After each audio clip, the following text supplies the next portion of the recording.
They had the gray, but they were purple numbers. And so they had to go change at halftime because nobody had cleared it with the officials, and it turned out they were wearing illegal jerseys that you couldn't read the numbers on. So they're in an all gray jersey, they're debuting them, and then they come out and they're in purple jerseys with gray bottoms. It was like, what is this ugly uniform combination? But yeah, thank you, Stoney, for wearing the good gray jerseys. We're going to step aside as they play the national anthem. When we come back, we'll have the kickoff. You're listening to Cougar Football on Maverick 100.9. If you have a debit card, you're used to spending money. But what if your card actually ended up earning you money? That's not exactly normal, but that's what you can get at A&B. It's called Kasasa Cashback Checking. Don't mind the weird name. What you need to know is that it's a free account with cash rewards. Use your debit card for everyday purchases, and we'll pay you cash back every month. If that doesn't sound like normal banking, well, guess what? We're not a normal bank. So contact A&B today and ask for Kasasa or visit ANB.com. Equal housing lender, member FDIC. ASAP Equipment rents the equipment you need to get your projects done. Since ASAP is a locally owned business, they also rent to homeowners, farmers, and ranchers, not just big account holders. ASAP Equipment rents trenchers, zero-turn mowers, stump grinders, mud buggies, track skid steers, and mini excavators. Delivery and pickup of rental equipment is available. Call John Jarvis at 979-690-1106 or click asapequip.com today. Want a new home without the hassle of moving? Zorneman Flooring is at your service. You'll be amazed at how a new tile shower, kitchen backsplash, or new flooring can update your existing home. Zorneman Flooring can create a unique tile design or flooring upgrade made just for you. We are open Saturdays from 10 to 3. Also offering 12 months free financing.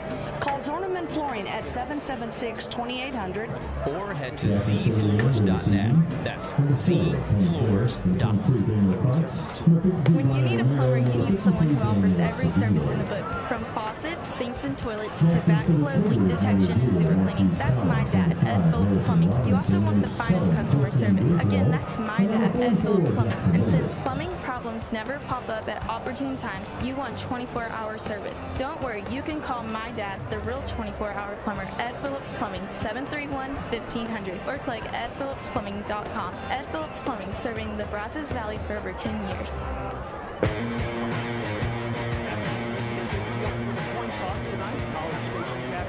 Going to be Marquise Collins, fresh off that knee surgery. He's on his crutches.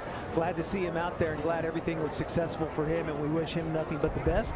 Also out there tonight, Harrison Robinson, Colton Griswold, and Jackson Edwards. For the Leander Lions, their captains tonight are going to be Tony Clare, along with Daniel Kreitz, Brian Romero, and Daniel Cedillo. They are having the coin toss out there. We'll see if the referee. Yeah, we'll see if the referee turns his mic on and we can hear what he has to say here. Leander has won the toss. Yep. And the further options in the second half, they will kick. The College Station will receive to start the game. So there you heard it from our referee. College Station will get the ball to start, so we'll get to see Arrington Maiden in the College Station Cougar offense right off the bat tonight. And the Cougars will be going from right to left on your radio dial. You know, Tim, you mentioned it earlier, it's a little bit hot, but it's starting to get that atmosphere of deep fall in the state of Texas. You have the sunset setting already here at 7 o'clock, and man, I'm excited. It's starting something special whenever district play starts the week that fall officially starts and the sun starts setting early in the state of Texas, not just here in College Station but around the state. And you know, I asked Stoney about it in the pregame. You heard him say it's special too when you get to start district at home. There's just something about playing in front of your fans, getting that, especially in a new district. So you think about it, Leander, this is the first time they've been over here. You know, they've never been over. Now, College Station, if they would have had to go to Leander, they've been in that area because they played at the field last week. We'll play at the field again next year. I mean, this season, excuse me, a couple weeks. But yeah, so it's always special when you get to start district play at home, and for College Station, that's what it is tonight. Junior high night, we have junior high band members. We have the little strutters are out there with the strut. Okay, we're at the strutters. We have the little cheerleaders out there as well. A big family night here at the ballpark. Yeah, you know, and they did senior night last week or last time we were out here, so it's good to see now even with the stands being packed and people excited for some Cougar football. Especially, it's hard to get excited when you start at Allen Stadium and you start the season off with a loss, but this community really rallying around their boys. It's going to be a good game tonight. Ivan Rodriguez will kick it off for the Leander Lions. Back to receive from College Station. A.J. Tisdale along with Aiden Martinez-Brown. They're the two deep backs. We'll see if they decide to kick it away from A.J. after seeing what he's done. It will be a short pooch kick. It will be fielded at the 30-yard line. Then he's going to be blitzed to win, and he's going to be knocked out of bounds. We'll see where they are. It looked like he may have went out about the 37. Well, they moved him all the way up to the 42. Yeah, reach the win. Tiptoed that line right there and was able to get skinny. I thought he was going to reverse it up the field like we've seen with the Cougars do, which kick instead went up the sideline. You mentioned that. I'm going to tell you, don't be surprised if we see something on special teams this week. Okay, little teaser for the audience. Harrington Maiden leads the offense onto the field. In the backfield with him is going to be Anthony Trevino. He'll send three receivers to the right, one to the left. He's looking to the left. He's got his receiver. That's A.J. Tisdale. And Tisdale will push forward across midfield to the 49 of Leander. A gain of 8 on the first play of the game. And right away, we see A.J. Tisdale in there making an impact on offense. Now he'll check out. Checking in for him is going to be Brooks DeWitt. Maiden takes the snap, turns, gives it to Trevino. Nice hole off the left side. He's got the 40, and he's across the 40 up near the 35-yard line. A big gain on the first run for Anthony Trevino. Trevino may not have the speed or that Marquise Collins has, but he can have a little bit of a burst to get through that second level once he hits the wall. First and 10 at the 36. Maiden's going to roll to his right. He's going to throw to Zach Dang. It's going to be complete.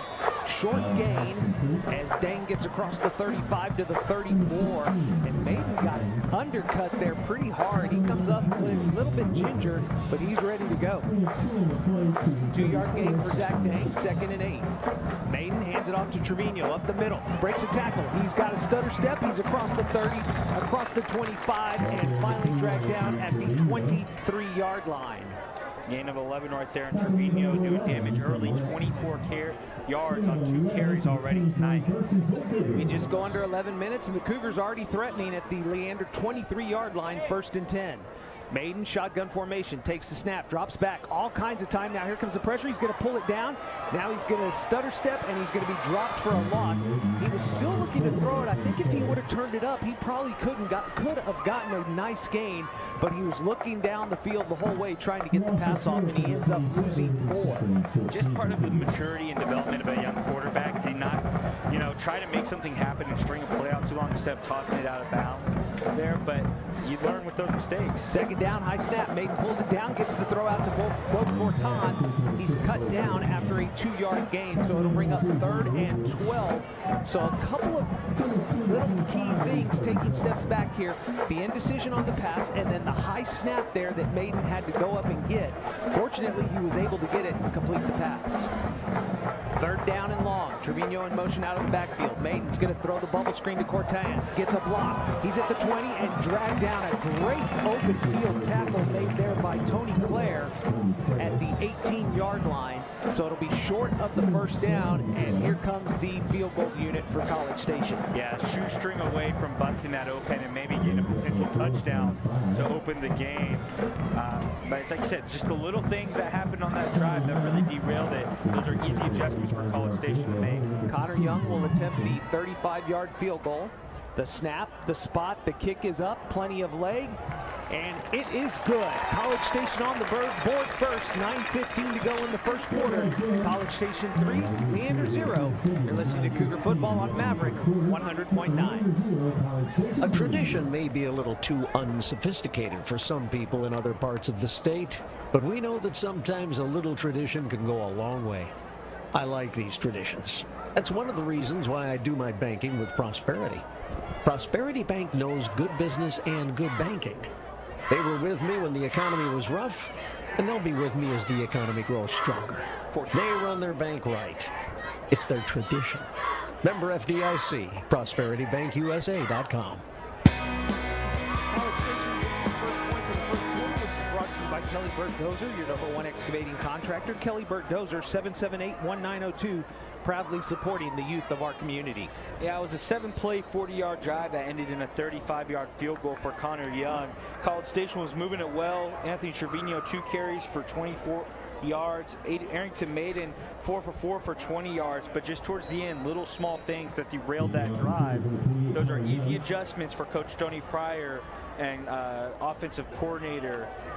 your offensive coordinator make, and give the defense time to go out there and really set the tone here when we start the game. Connor Young will kick it off. It's a short kick. It's going to be fielded at the 18. Across the 25, hit there and dropped down at the 30. A flag comes in, a late flag. And on the return there was number 22 for Leander, Daniel Kreitz. Interesting spot where they threw that. I didn't really see anything on the return. Maybe a clip here, but I am not sure. Looking down there, the Cougars are pointing the other way. Shane Bellows saying it was against Leander. Let's see what the ref says. Return team number 0. 10-yard penalty from the spot and foul. Correction from the end of the run. First down. So from the end of the run, that'll take it back to the Leander 19, and that's where the Lions will start 1st and 10. Leading the offense on the field, the quarterback Cameron Berkman. They'll go with 2 backs in the backfield with Berkman.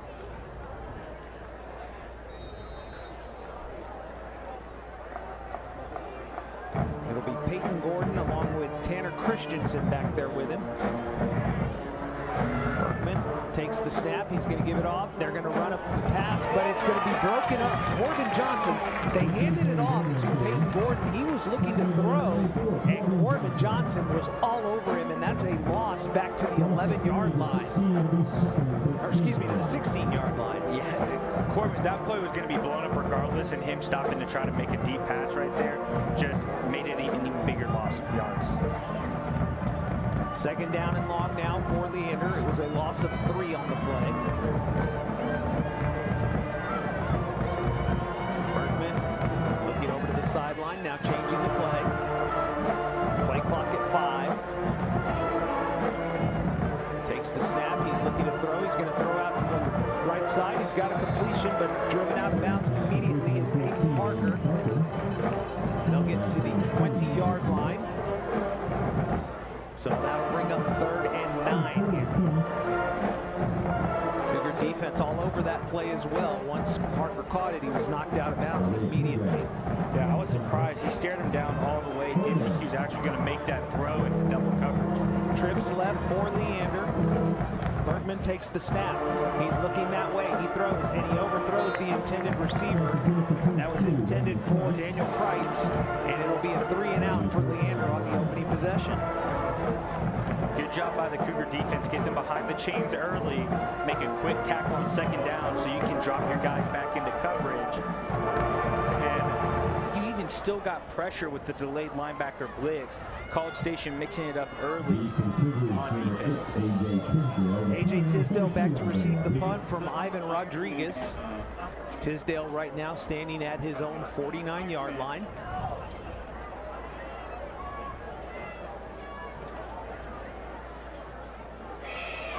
Snap is high. Rodriguez pulls it down, gets the kickoff. It's going to be a short kick.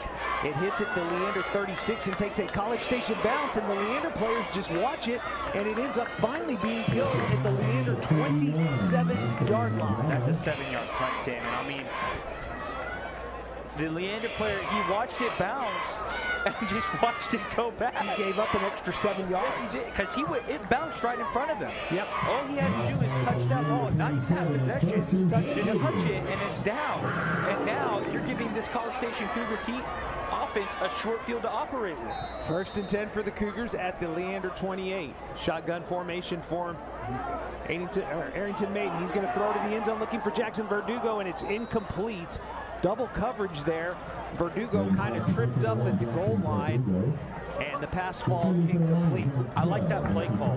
You're averaging 12 yards a carry right now with Trevino, and offensively it's been there whenever everything runs right. Go ahead and take a shot to the end zone. 2nd down. They're going to pitch it to Trevino. He's going to stutter step, finds the hole, gets across the 25 to the 22-yard line. Gain of 5. half sets up 3rd and 5 here for the Cougars as we approach 7 minutes and 40 seconds to go in quarter number 1 with the Cougars on top 3-0, but looking to add to that lead. Shotgun formation, going to fake the give to Trevino, roll to his left, looking to throw. He's going to throw to the end zone, and he overthrows the intended receiver, Corton. And Corton was wide open there in the back of the end zone. But rolling left against his body, that's a really difficult play to make for a young quarterback. And it was about 5 yards too deep, and we're going to see Connor Young come back out and attempt another field goal. Young has already hit once tonight from 35. This one will be from 39.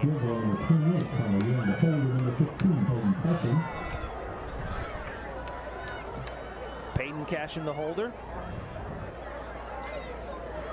The snap, the spot, the kick is up. Plenty of leg. And this one is no good. He missed it left. Yeah, and Tim, laces weren't out. I know we joke about it. You know, oh, they'll have to get the laces out, like like Dan Marino. Right. But that is so important, and he had the leg, but he kicked right on those laces, and it affects the way the ball goes. So the Cougars can't take advantage of the short punt, and Leander catches a break and will take over 1st and 10 at its own 22, trailing 3-0 with 7:28 to go here in quarter number 1. Bergman brings the offense back onto the field. He'll send 2 receivers to the right, 1 to the left. Tailback to his left. Takes the snap, fakes the give. He's going to set up the screen. That's going to be complete. Some blocking out there, and this could be a big gain. It is. It's across the 40 and up to the midfield stripe. That is going to be Peyton Gordon, and that's a big gain on 1st down right to midfield for the Lions. Took advantage of an overzealous College Station defense. Brought a lot of pressure on 1st down and just dumped it right over their head. Gain of 28. Shotgun formation again for Bergman. He has Damian Stout in the backfield with him. Peyton Gordon, who just caught that screen, is offset to the right of the line. Gonna hand it off. Bouncing outside. And a gain of 5 for Damian Stout. Nothing fancy there. Stout just took the handoff, waited for a block, and then bounced to the outside on the left and put up a 5-yard gain to make it 2nd and 5. Much better possession here for Leander on its 2nd drive.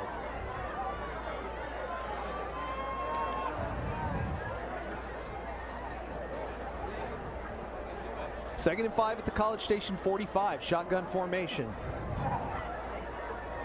Send a receiver in motion from right to left. They're going to give it off to Stout once again. He hits the hole and runs into the defender. Ball comes loose, and the Cougars are going to get it. That ball was knocked loose. And yet they're going to get it to the Cougars. That definitely came out. J.D. Bellows knocked it loose. And who else was on it? Colton Griswold. There you go. So the Cougars get the turnover there. Yeah, that ball, I could see it. Jaden Bellows just ripped it out of his hands. He went in. Somebody secured the tackle. College Station works on it on Tuesdays. It's called Turnover Tuesday. Yep. And he goes in, and I'm going to put my full body on here, and I'm going to spin with it to pull it out. Excellent job by College Station. Cougars take over 1st and 10 at their own 42. Maiden's looking to throw the bubble screen. That's nearly picked off by Zane Woolridge. It hit him so fast, he didn't know what to do with it. I mean, he was trying to hit Peyton Cashin, and instead he hit Woolridge pretty much on the numbers. 2nd and 10. Gonna pitch it to Trevino off the right side, and not much doing there as he'll get 1.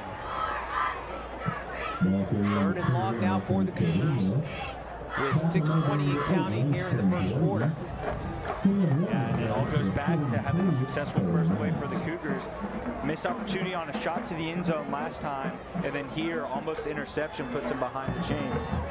3rd and 9. Gonna fake the pass, gonna give it off to Trevino on the wraparound draw. He's got a hole, he's across midfield, breaks a tackle, and finally wrestled to the ground at the Leander 42. What a nice play. He faked the quick throw and then the wraparound draw to Trevino, and it's a big gain for a first down. I call that the 2.0 wraparound draw. Back to action, Maiden looking to throw. He's gonna throw down the right side. It was intended for Verdugo, but it's incomplete, setting up 2nd and 10. Well, the reason why I said it's a 2.0, Tim, is that's a different look. Yeah. Where when College Station would run kind of like a sprint out option on it, that one, it was a pump fake to Trevino just standing there. So a little bit of different look, but just as effective as always for the Cougars. 2nd down, give it off to Trevino. He's going to break a hole through a hole on the right side, and he's going to be near the first down marker, about a yard short, but a nice gain of 9 sets up 3rd and 1 at the Leander 33-yard line. Cougars quickly back to the line of scrimmage. Shotgun formation, going to give it off to Trevino again. He's got a hole, breaks through, and he's still on his feet and finally wrestled down at the 26-yard line. And that's enough for a Cougar first down. Running hard right now. Anthony Trevino, man, he's not going down on first contact. Not at all. Excellent job. An excellent job of Arrington Maiden. He's pulling the ball at the last moment. Maiden rolls to his left, throwing to the end zone. He's got a receiver. It's off the hands of Peyton Cashin. That was a beautiful pass, and Cashin just could not pull it off. And what a job by Maiden, rolling to his left and throwing that pass. Went to the same exact kind of look they had that he missed the touchdown throw earlier. Missed it again here this time, but he did a much better job with it on first down. 2nd and 10, handed off to Trevino up the middle, big hole, and he's going to be across the 20 to the 19, and that's going to set up 3rd down and 2. Boy, the offensive line is opening up some gaps for Anthony Trevino here in the first quarter. And Arrington Maiden is doing a great job on these read options of letting go of it at the last minute to pull everybody in before Trevino. Because on just about everyone he's gotten hit. Going to give it to Trevino again. This time he's going to be hit. He'll fall forward very close to the first down marker. I don't think he got it. I think it's going to be 4th and 1. It is. And let's see if Coach Pryor elects to keep the offense on the field. He will. 4th and 1 at the 22-yard line. Tight formation. Verdugo, the lone receiver, out to the right. Trips receivers tight to the left. Trevino behind Maiden. Maiden takes the snap, hands it off to Trevino, hitting the backfield. He's not going to get it. Coming in on a blitz was Tony Clare, and he drops Trevino for a loss. First time tonight that Trevino has been taken down to the ground on first contact. Yeah, it's a turnover on downs. I mean, just shot out of a cannon. That linebacker read it perfectly. And, you know, we talked about how for real is this Leander team? Well, College Station, and that's it, in these kind of situations, being as close as they have been, are used to being up 21-0 right now. Yeah, instead it's 3-0. 3-0 with 4:08 to go here in quarter number 1. Leander takes over at its own 19-yard line.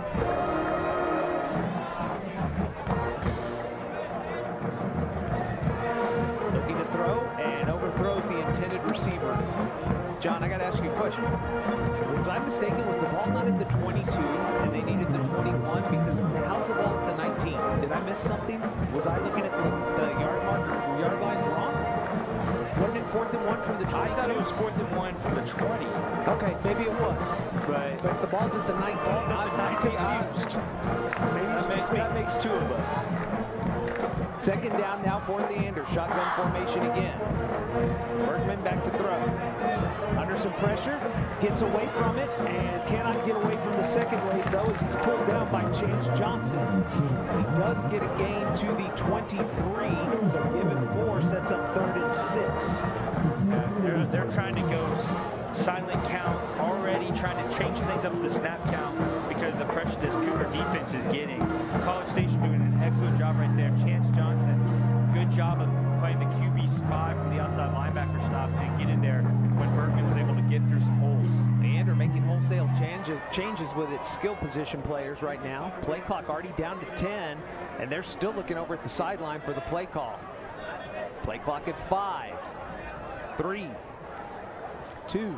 They just get it off. Berkman rolling to his right. He's going to throw. He's got a receiver, and it's going to be hauled in. That is going to be Aiden Parker, and that's going to be enough for a first down. Just ran to where the yard marker was, went 2 steps past it and got it. Oh, there's a flag in the middle of the field. Oh, man. Boy, he must have not known what the play was, because that ball was out of there pretty quick. Unless it's a run-pass option. Yeah. That's the danger with the run-pass option whenever you run it. If you don't get it out quick enough, those linemen are run blocking downfield. I mean, he rolled to his right, but he did not hold on to that ball very long. At all. And so instead of 1st and 10, we have 3rd and 11 now. That's a huge break there. Let's see if the Cougars can keep them from getting the first down. Coach Chance Locklear is going to send the dogs in here. Damian Stout to Berkman's right. Berkman calling out the signals. He has 2 receivers on each side of the formation. Takes the snap. Here comes the pressure. Gets the throw away, and it's incomplete.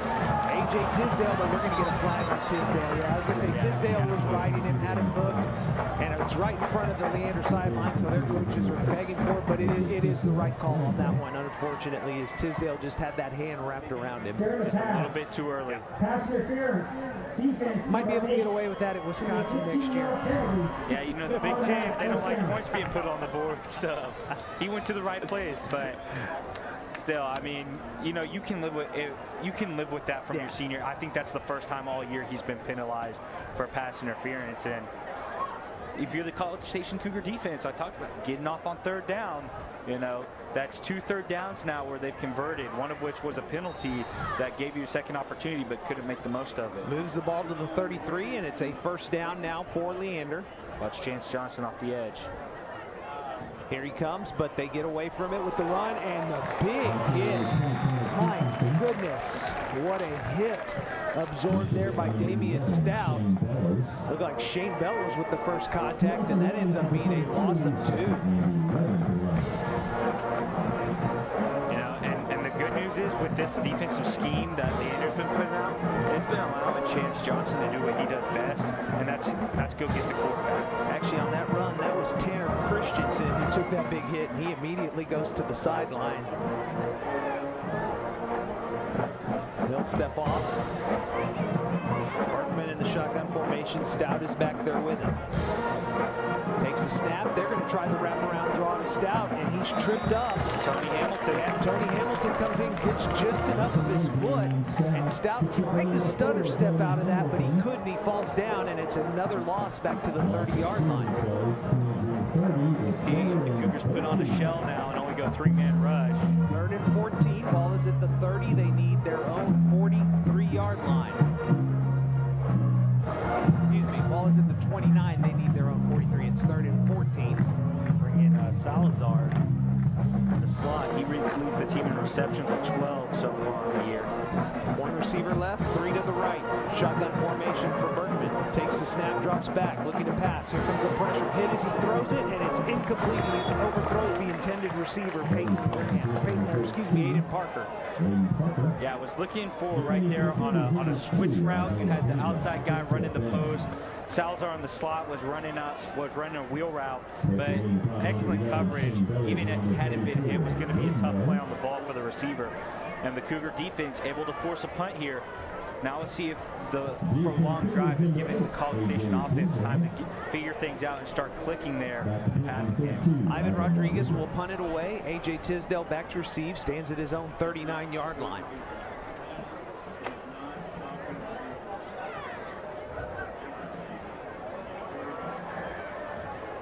Snap is back. There's a flag down. Tisdale fields it at the 31, looking for a block, dances to the outside. He's got a gap. He's at the 40, 45, and run out near midfield. And I think we're going to get the Cougars for being offsides. Yeah, Stoney is, I mean, the Cougars jumped but got back, and then they were pointing that the Leander lineman moved, and then the flag was thrown. That's got to be on College Station because they didn't stop the play. Unless it's, well, there's a flag on the far side of the field as well.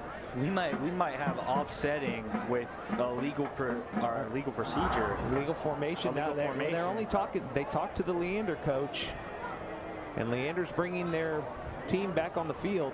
There, can't see if it's the punt team or if it's the offense. No, it's the punt team coming back, so they're going to repunt it. Here we go. Offsides on the defense. Be a 5-yard penalty. 4th down. I thought they got back. Well, I mean, they had enough time to point at the offensive line, you know, so interesting call, but honestly, if I'm Leander, I would take A.J. Tisdale getting run out before the 50. Yeah, so they're going to repunt it. Tisdale this time will stand at his own 29. The snap is back, another flag, and Tisdale will watch this one hit. It'll take a sideways bounce and go out of bounds at the College Station 31. Let's see what this flag is. Something tells me fault are offsides on the flag on the far side as well.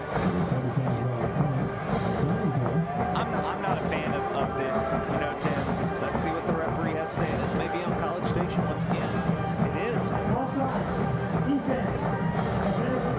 This time they will decline it.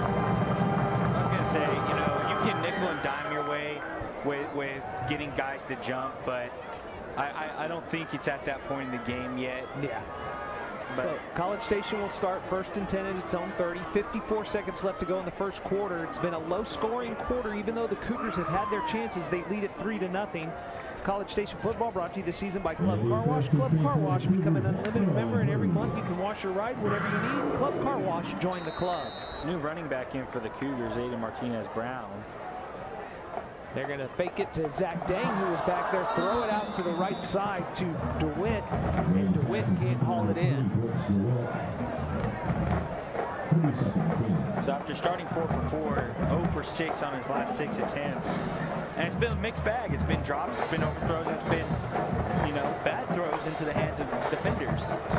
2nd and 10. This time they're going to give it off to Aiden Martinez-Brown. Big hole off the left side, and he's going to get up to the 40-yard line, and that's going to be enough for a 1st down as he gets a 10-yard gain. Ain't broken, don't fix it, Tim. Yeah, that offensive line is mauling right now against the 3-down set of Leander. 1st and 10 for the Cougars. Going to give it off again to Aiden Martinez-Brown. Big hole off the right side. Dodges a tackle, breaks a tackle, and finally pulled down around the neck inside Leander territory at the 38-yard line. I know he's a sophomore. I'm not ready to anoint another running back from RBU here, but he looks like the next great one for the Cougars. This time they hand it off to Zach Dang. Dang's going to go to the outside. He'll get about a 3-yard gain. There is a flag. This one may be coming back. Yeah, in the vicinity of holding. And Dang, unfortunately, has to come off the field, lost his helmet there. And Leander's been tackling a little high. Yeah, going to be interesting to see how that goes. Dang will come off. Xavier Velo will check in. Holding. Offense, number 73. 10-yard penalty from the spot of the foul. 1st down. So the Cougars backed up. Ball will be at the Leander 47-yard line. So gain of 1 on the play to the 37, and then the 10-yard penalty takes it back to the 47. Shotgun formation. Martinez-Brown in the backfield with Maiden. Going to hand it off to him. Looking for him off the right side. Breaks 1 tackle. Can't shake the 2nd tackle as he's dropped at the 45-yard line. And that's going to be the final play of the first quarter. Not a lot of offense put up. The Cougars had their chances, but they were only able to get the 1 field goal from Connor Young. And they lead it 3-0 after 1 quarter. You're listening to Cougar Football on Maverick 100.9. Club Car Wash is now open in Bryan and College Station at the former Rapid Wash locations. This is a club you'll want to join, with attendants who prep every vehicle, free towels, and free vacuums. Become an unlimited member, and every month you can wash your ride whenever you need. And Club Car Wash will honor all Rapid memberships. Club Car Wash is now open at the former locations of Rapid Wash. ClubCarWash.com. Club Car Wash. Join the club. A tradition may be a little too unsophisticated for some people in other parts of the state, but we know that sometimes a little tradition can go a long way. I like these traditions. That's one of the reasons why I do my banking with Prosperity. Prosperity Bank knows good business and good banking. They were with me when the economy was rough, and they'll be with me as the economy grows stronger. They run their bank right. It's their tradition. Member FDIC, ProsperityBankUSA.com.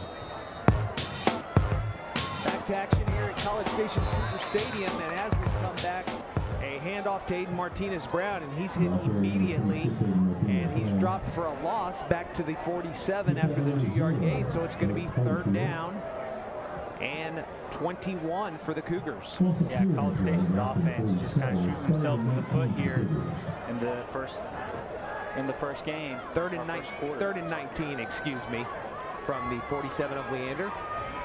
Maiden looking to pass. He's got a receiver. That's going to be caught. Bocorton, and he drops the ball. They're going to say it's incomplete. He caught it, and as he was making his move, he had the first down in front of him. He had plenty of yardage, and he dropped the ball. It's been the story of the night. Just watch it. They're shooting themselves in the foot. And the good news is your defense has been lights out. But how long can you bridge the gap between offense figuring it out and offense taking care of business? For the first time tonight, we're going to see Connor Young back to punt. To receive it is Zane Woolridge.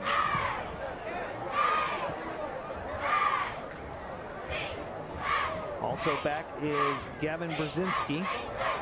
And it's going to hit. Woolridge lets it roll. This is going to take a Cougar bounce. Can they stop it before it goes in the end zone? It looks like they might have. We'll see what they say. No, they're going to say it was a touchback. And I thought Bellows got down there and knocked it back in, but if any part of his body's touching the end zone. I think it might have been. I think that's what it was. So they'll start 1st and 10 at their own 20. As we go through this quarter, we're going to take a look at our Brazos Valley scoreboard. It's brought to you by Amarillo National Bank. Amarillo National Bank, locally owned, family strong, and here to stay. Visit ANB.com today. Yeah, as we mentioned, District 19 or District 11 5A. Sorry, my College Station baseball cap on. Georgetown Eastview is tied with Cedar Park at 14. Cougars will head to take on Georgetown Eastview next week. And then A&M Consolidated on top 21-0 after 1 quarter over there in Georgetown tonight. Berkman takes the snap. He's going to roll to his right. He's going to throw this one out of bounds as there was nobody open. It'll set up 2nd and 10. No score for the Rudder Rangers versus Lamar Consolidated. And then Temple and Bryant just now kicking off. 7:30 start time over there for the Bryant Vikings. But A&M Consolidated up big already. Up big already. A big response game from Leafador's Tigers. In their first road game of the season. Yes, so excellent. Good response for the maroon and white out there in Austin. 2nd and 10 now. Berkman looking over to the sideline. Play clock down to 7. Now he'll go under center. No, he's going to drop back. Play clock at 3, 2, 1. They just get it off. He's going to fake the handoff. He's going to throw the little bubble screen. Looking for a block is going to be Aiden Salazar. Salazar gets about 4 on the game. And he goes out of bounds. He'll stop the clock with 11:02 to go here in the 2nd quarter. And bleeding that snap clock or that clock down every single time. Not wanting to give the Cougars too much play clock with the way their defense has been playing. Cougar football brought to you this season by Prosperity Bank. Real bankers, not just a bank. Prosperity Bank member FDIC, and by ASAP Equipment. To purchase or rent premium equipment at affordable prices, visit asapequip.com. 2nd down now. Berkman takes the snap, fakes the give, pressure coming. He gets the ball away. Excuse me, that was 3rd down. He gets hit from behind by Chance Johnson just as he lets that go, and it's incomplete. And here comes the punt team once again for Leander. If I'm Leander, right, I'm going to start going with my twins on the left side because that's where Chance Johnson's lining up and force him into coverage. Right now, he's getting anything he wants whenever he's on a blitz from the outside linebacker position because he's too fast for that tackle to kick out and block. Ivan Rodriguez to punt. A.J. Tisdale stands at his own 45 to receive it.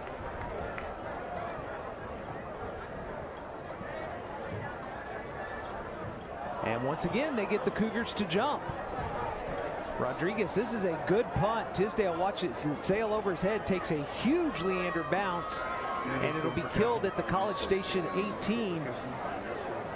And Stony Pryor. The offsides penalty will not give him the 1st down, so I suspect that Leander will decline it.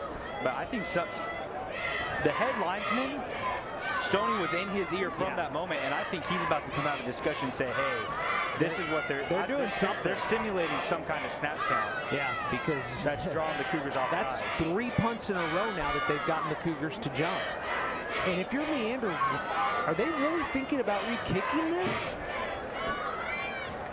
They might or go for it. I mean, it would be 4th and 1 from their own 29-yard line. There's a conversation going on right now with the head linesman and the referee. Yeah. I think that this might be this penalty right here. They're lining up to punt again. Offside.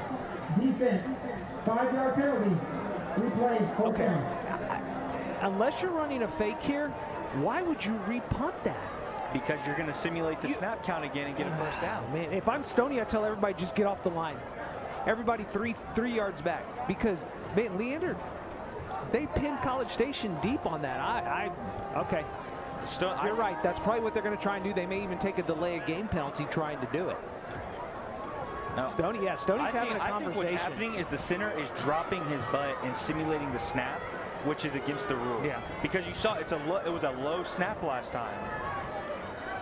So they do take the penalty and elect to punt it again. A.J. Tisdale stands at his own 34. See, they ran a receiver. He went under the center. Now he goes back out. And they are going to run a fake. And they flip it, and it's on the ground.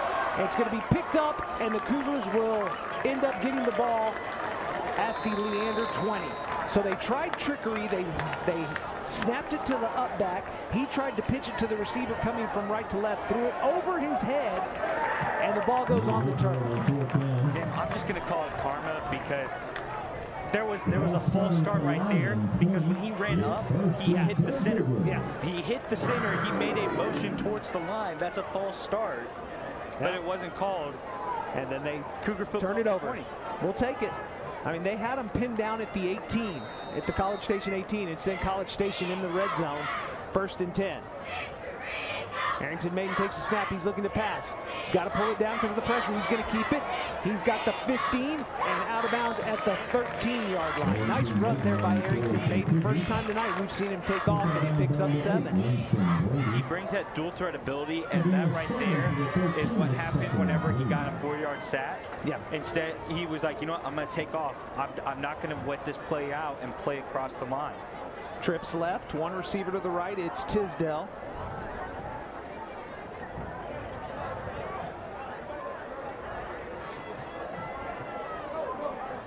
Waiting while the referees change out the ball. They re-up the play clock. Yeah, so no worry on that. 2nd and 3. Shotgun formation. Going to hand it off to Trevino up the middle. Big hole. He's got the 5 into the end zone. Touchdown, Cougars! Excellent job. Trevino comes up limping. He came and he stood up and went straight down again. May have just turned an ankle or something there. Hopefully, we'll see. He's in some pain. Stoney Pryor immediately out there. This could got grabbed up high again, and it's nothing malicious that Leander's doing, but they tackled him up high, and then somebody went low and rolled over his leg whenever they were making the tackle. He tried to stand up, and when he did, he immediately went down to the ground. We're going to step aside while they tend to him. 10:26 to go. You're listening to Cougar Football on Maverick 100.9. A tradition may be a little too unsophisticated for some people in other parts of the state, but we know that sometimes a little tradition can go a long way. I like these traditions. That's one of the reasons why I do my banking with Prosperity. Prosperity Bank knows good. Sure thing. Good. You said 10:26. They were with me when the economy was rough. And what's the score? Sorry. Grow strong. 9-0. They run their bank right. It's their. Okay. Thank you. Member FDIC. ProsperityBankUSA.com. Club Car Wash is now open in Bryan and College Station at the former Rapid Wash locations. This is a club you'll want to join, with attendants who prep every vehicle, free towels, and free vacuums. Become an unlimited member, and every month you can wash your ride whenever you need. And Club Car Wash will honor all Rapid memberships. Club Car Wash is now open at the former locations of Rapid Wash. ClubCarWash.com. Club Car Wash. Join the club.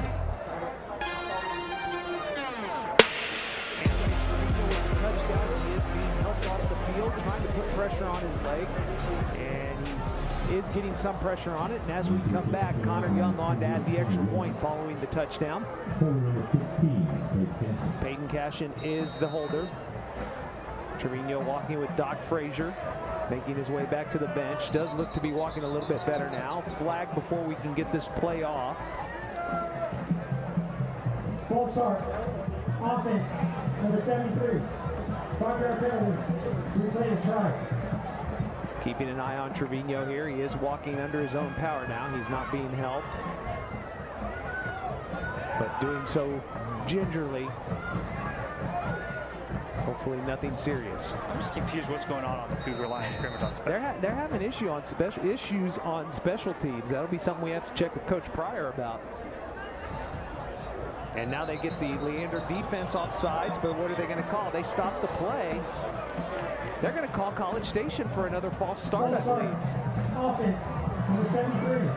5-yard penalty. Replay try. Boy, special one. The defender was 5 yards into the backfield.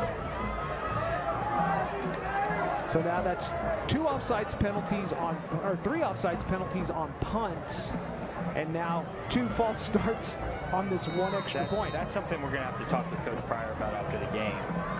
Let's see if they, third time's a charm. See, there, and the Leander defenders are making motion towards the line, trying to get them to jump, as the extra point is up and good.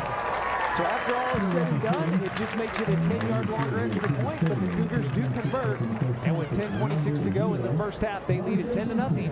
You're listening to Cougar Football on Maverick 100.9. A tradition may be a little too unsophisticated for some people in other parts of the state, but we know that sometimes a little tradition can go a long way. I like these traditions. That's one of the reasons why I do my banking with Prosperity. Prosperity Bank knows good business and good banking. They were with me when the economy was rough, and they'll be with me as the economy grows stronger. They run their bank right. It's their tradition. Member FDIC, ProsperityBankUSA.com.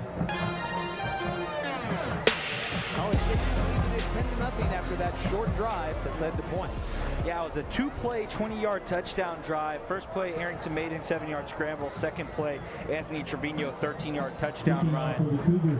Took more attempts for the extra points than it did to score the touchdown for the Cougars, but it still went through for Connor Young. College Station on top 10-0 here with 10:26 left in the first half. Been a rough half on special teams for the Cougars. They've had a missed field goal. They've had 3 offside penalties on punts, and now 2 false starts on 1 extra point attempt.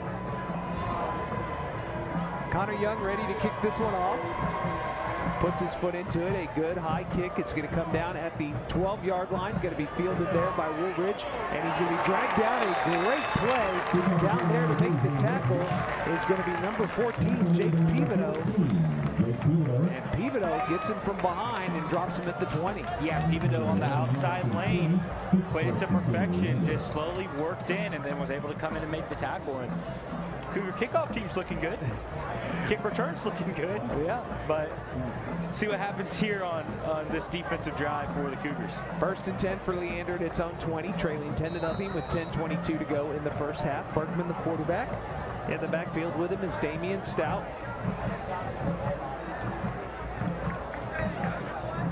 Also back there, I believe, is Tanner Christensen. So they go with dual backs. Actually, no, I'm sorry. That is going to be Peyton Gordon.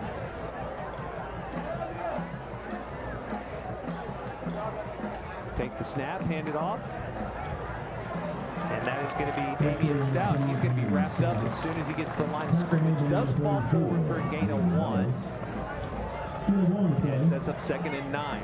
Yeah, I think they're trying to get 5 yards for the punt. So they can draw him onside.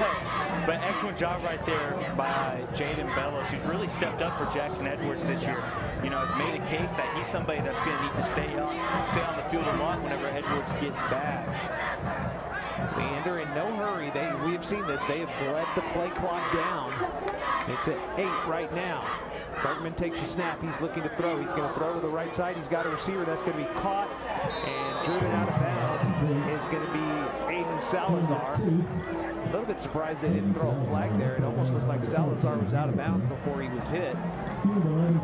But it's a gain of 11 and a first down. Yeah, now they're just running that out route right off it. That's all that's been there all game with the Cougars. Really going off the slot, having A.J. Tisdale go deep on the coverage.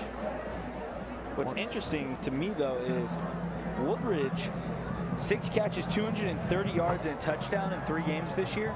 Yeah. Has not played on offense tonight. Yeah, he's listed as a DB. He starts as a DB as well. But you are right.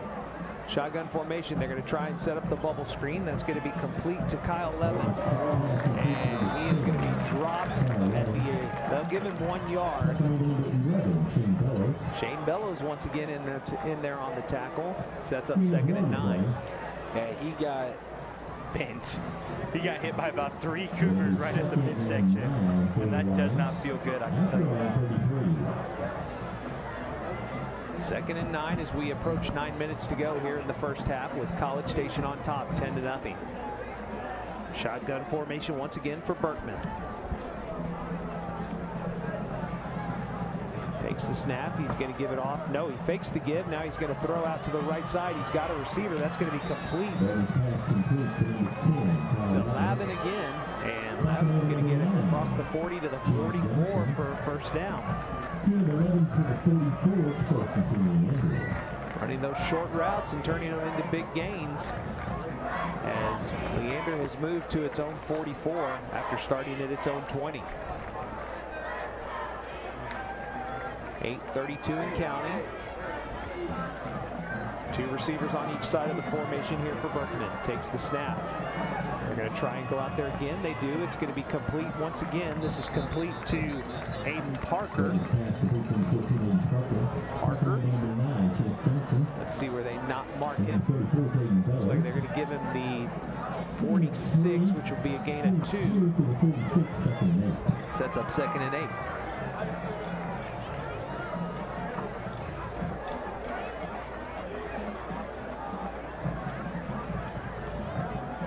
Once again, Leander in no hurry here. Yeah, just signaled the play in at 10 seconds.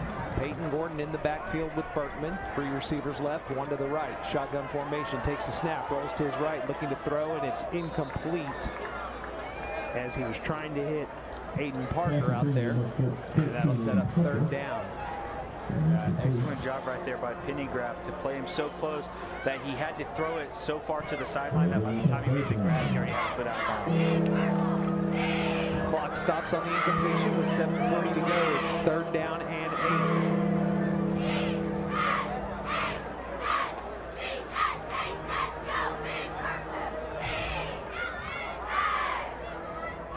8. Cougars showing pressure. Here they come. Berkman is going to get rid of it, has his receiver, it's Lavin, and he'll be hit immediately at midfield. Actually, they'll mark him at the 49. Leander came up with the ball, saying I ripped the ball out after Lavin had let it go. It was a very short gain. They mark him at the Leander 49, and that brings out the punt team. This time, if the Cougars jump it, we'll give them a first down. That's right, 4th and 5. Everybody back. And I'm going to be watching the line of scrimmage right here, see what happens for Leander. Ivan Rodriguez back to punt.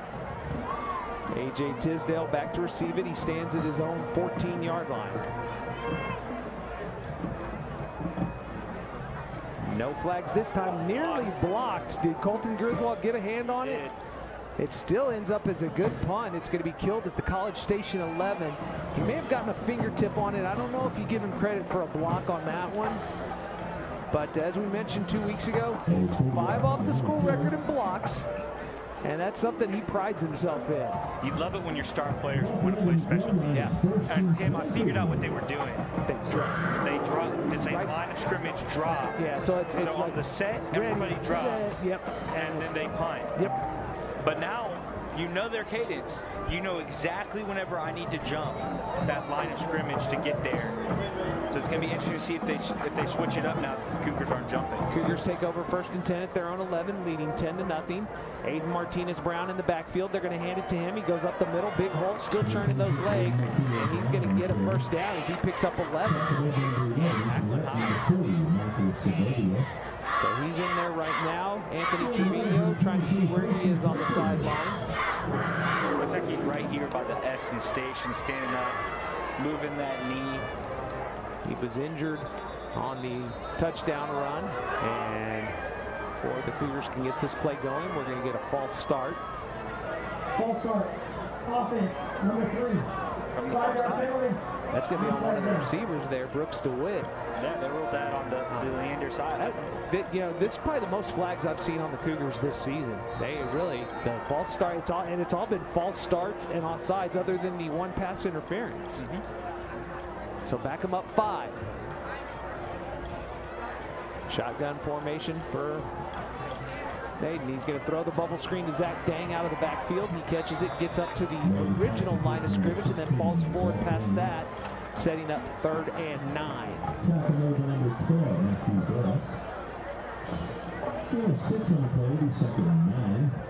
Excuse me, 2nd and 9. 2nd, not 3rd, because of the penalty.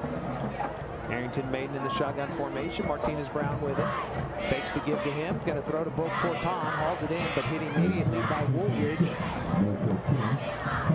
Does get to the 26-yard line, so a short gain sets up 3rd and 6. So if you go a little bit of a draw play right here. It's worked before so far tonight. The Cougars really getting whatever they want on the ground.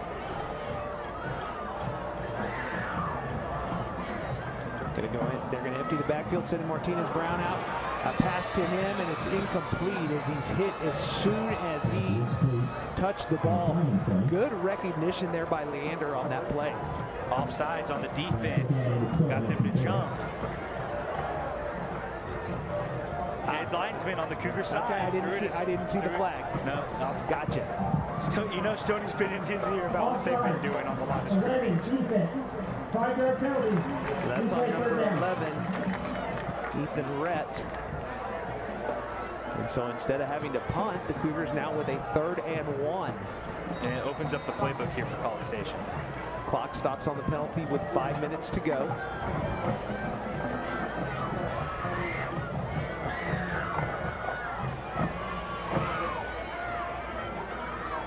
Shotgun formation. Going to hand it off to Martinez-Brown. He'll go up the middle. Big hole, breaks a tackle, stutter steps around another, and finally pulled down at the 43-yard line. And a 12 right there for Martinez-Brown. So far tonight, running the ball, he went 10, 22, 3, -2, 11, and 12. So it's almost always been positive. Going to give it to Zach Dang. Zach Dang's going to bounce around, loses the ball. It comes loose, and it's going to be recovered by Leander at the Leander 48-yard line. Coming up with it is Tony Clark. And the Cougars turn it over. Zach Dang with a nice run, unfortunately, has the ball stripped away. And Leander with its first defensive recovery of the night. That's what they've been doing all night, trying to hit that ball out. And finally was able to get over the top of Zach Dang and punch it out. College Station all of a sudden was moving. Now they're going to have to hold off this Leander team that has some revitalized energy. 1st and 10 at its own 48 for Leander. Berkman in the shotgun formation takes the snap, going to throw. This could be a double pass. It's fumbled, and he'll have to pick it up and run with it. He's going to find some yardage, turning this into a positive. Great job, though, to come up and cut it short at the 47 of College Station. That was Joseph Morrow. They were looking to throw the double pass, and Morrow dropped it. It was a backwards pass, so he had to pick it up because it was a fumble, but he was able to turn it into a positive. And we have some talk here. What's going on? I don't see a flag. Oh, no, they just threw a flag. We might have unsportsmanlike conduct on the Cougars for throwing a shoe.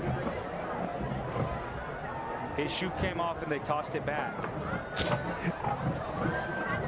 I saw something fly. I saw it too. Well, no, they're going the other way.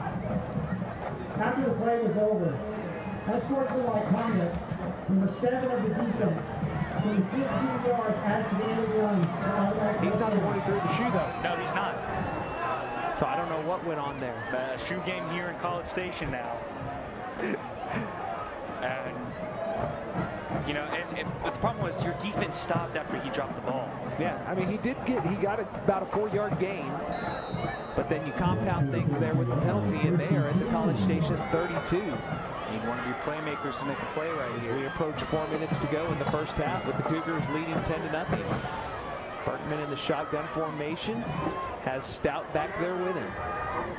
Play clock at 10 as he looks, play clock stopped. And just went to this one, the one down here is out of order. 1-0.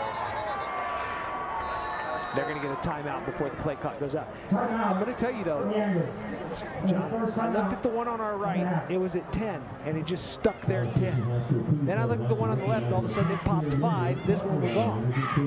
So, I mean, probably a little confusion there, but they do get the timeout with 3:44 to go. We'll keep it here as the Cougars lead 10-0. It has not been a very sharp game for the Cougars. The penalties tonight. Lots of, I mean, you've had 3 offsides, 4 procedure penalties. Now you have an unsportsmanlike conduct. You also have the passing interference. And that's been Leander's best offense. That's been how they've moved the ball, is these penalties and how they've gotten you behind the chains. I mean, we just need to teach our defensive players, do not throw a shoe after you make a big hit. And I never thought I would have to say that about. But that wasn't what the penalty. He's not. It wasn't Colton Griswold. No, he didn't throw the shoe. But a shoe was thrown. Yes, it because was. he went and picked it up and was putting it on. Just from now on, defense coordinators, just tell your guys, you see a shoe on the ground, just leave it. And he didn't toss it maliciously. He was tossing it to the sideline for the kid to go get. Back to action now. 1st and 10 for Leander at the College Station 32. Going to fake the give. Going to throw, and it's incomplete. Great coverage there by Shane Bellows. He was running step for step with Peyton Gordon, and he knocked the ball away. Just continuing that tradition of excellent linebackers for the Cougars. I mean, you look at Mark Wagner, E.J. Mosley, Trey Barfield, Jackson Slanker, Lucas Sampson. I mean, all those guys that play that middle collar. That's what they call him, the middle collar, because he calls out that defense. You've got to be athletic enough to play safety and hit hard enough to play defensive end. 2nd and 10 for the Lions. Going to hand it off to Stout, looking for him off the right side. Finds a little bit, and then he runs into the Cougar wall. DeAndre Harwell on the tackle. Given 4 on the gain, sets up 3rd and 6 as we approach 3:20 to go. College Station with all its timeouts remaining. Leander has 1.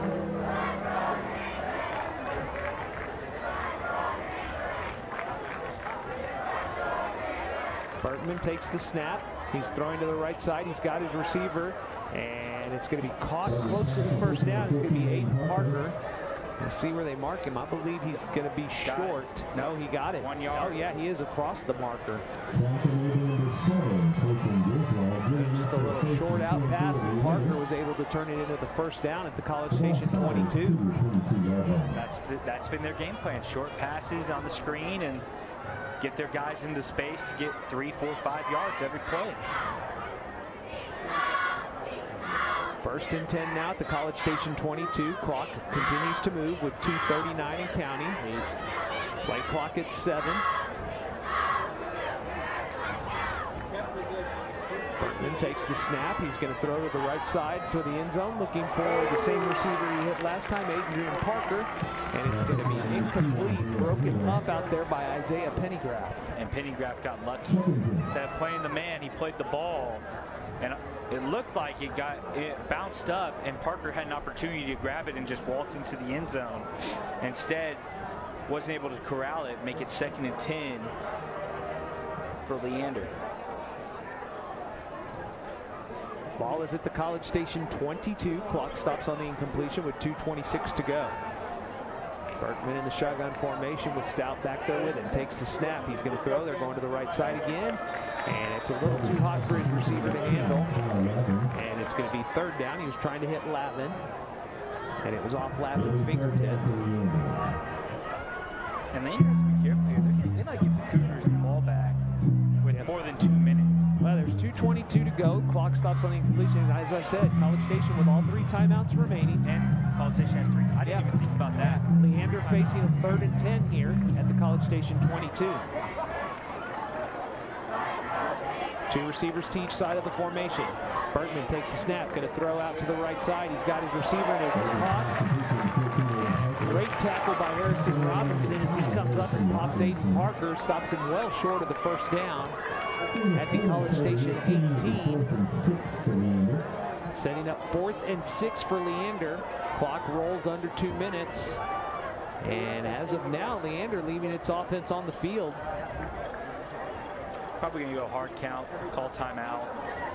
But you never know. You can't just be expecting to kill the clock. I think they're going to, play clock is at 9 and the quarterback's still looking at the sideline, so I think they're definitely going to take a timeout here as the play clock's at 1, and yes, they will take it there.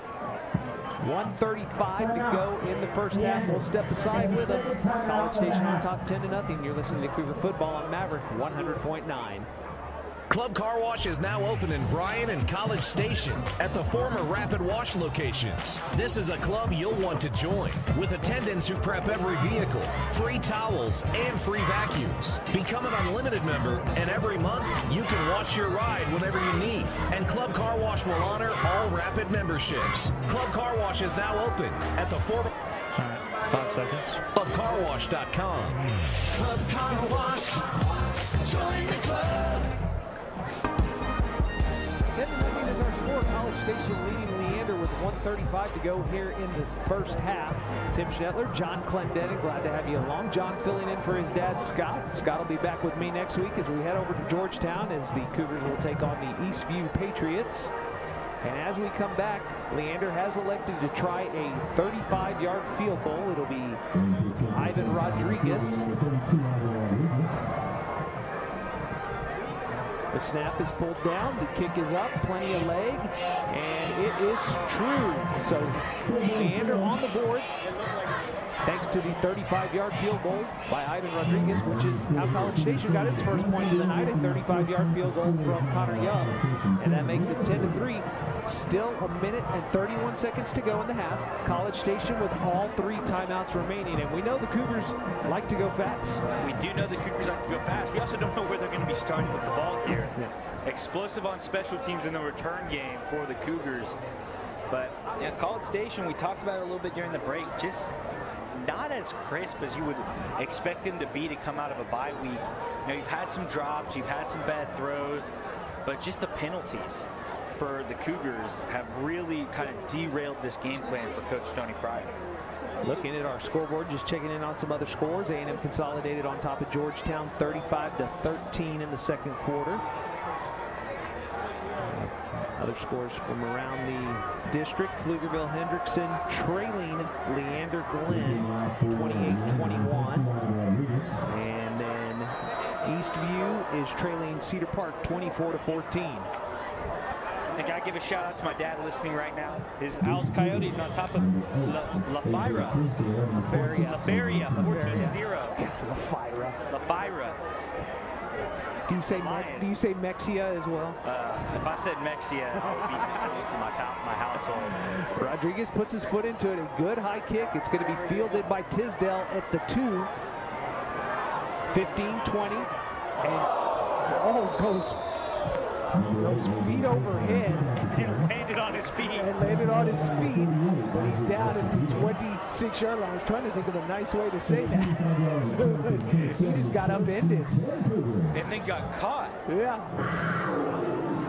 But he gets it out to the 27-yard line, 1:24 to go. Cougars with all 3 timeouts. Arrington Maiden in the shotgun formation. Martinez Brown behind him. 2 receivers left, 1 to the right. It's Jackson Verdugo. Fake the give to Martinez Brown. Roll to his left, looking to throw. He's going to throw, and it's incomplete, intended for Peyton Cashin. I mean, they've really been working with him rolling out to his left side tonight. And his name was Max Johnson. Yeah. Perfect. Second down now Not just Cougar. You can't give them a minute 18 with the ball. Yeah, they have one timeout remaining. Maiden again is going to roll to his left. This time he's going to pull it down. Now he'll throw after getting away from the defense, and it's dropped. No, they said he caught it. I thought he dropped it. He was playing hot potato with himself right there. Zach Dang hauls it in. It's a gain of 4. Sets up 3rd and 6. He does go out of bounds and stop the clock with 1:12. It was interesting because I thought he dropped it, and then I looked, and everybody just kind of stopped on that other side. And what do we got? We got a penalty flag. Holding. Okay, did not see that. So instead of 3rd and 5, you have 2nd and 20. Called that on Aiden Martinez-Brown. It's been that night for the Cougars. I don't keep track of penalty yardage, but we'll have to ask Alex Miller from the Eagle at halftime because that's quite a few. 2nd and 20, shotgun formation, empty backfield. Maiden takes the snap. He's going to pull it down and run himself up the middle. Big hole. He's at the 30, 35, 40, 50. They are not going to catch him. Arrington Maiden, 15, 10, 5. Oh, he's dragged down at the 1. Unbelievable. Too soon. Unbelievable. Too soon. What a job coming from behind to get him by Jaden Arnold. Unbelievable. I thought he had it. Oh my goodness. But that's okay. The Cougars set up with 1st and goal at their own 1 as they... Okay, there was a lot of confusion, and Leander takes a timeout. That helps out College Station. Because they snapped the ball over his head. Yeah, with 45 seconds to go. And honestly, I'm surprised because everybody right now is... they were running off guys for the kickoff or for the extra point. They were running people back off. Because they thought he was going. They listened to me. They thought he was going to score. You said it, and I didn't want to say it. But who's 13? No, it's Jaden Arnold. Jaden Arnold, the DB, did not give up and was sprinting him down. And I was sitting there, I was like, oh my goodness, is it gonna happen? You have to run QB sneak here, right? You have to let him get the touchdown. You would think, but we'll see. He fell into the end zone, but I guess his knee did hit at the 1. I was just scared there was going to be a fumble because they started reacting like the ball had come out. I was just... I didn't think there was any way they were going to catch him. I thought he was pulling away. I did not see Jaden Arnold. Jaden Arnold. I did not see him coming. Ran the perfect angle. Yeah. Perfect angle right there to catch him from behind. And it was that last-second dive that really got him. 45 seconds to go. Cougars 1st and goal at the 1. Shotgun formation. Going to hand it off to Aiden Martinez-Brown into the end zone. Touchdown, Cougars. Didn't give it to him, but you know what? You'll take the result any way you can. And College Station just dominating on the ground tonight. And we've got another Cougar down. And a penalty flag down as well. Yeah. This is going to be one of the Cougar offensive linemen that's down.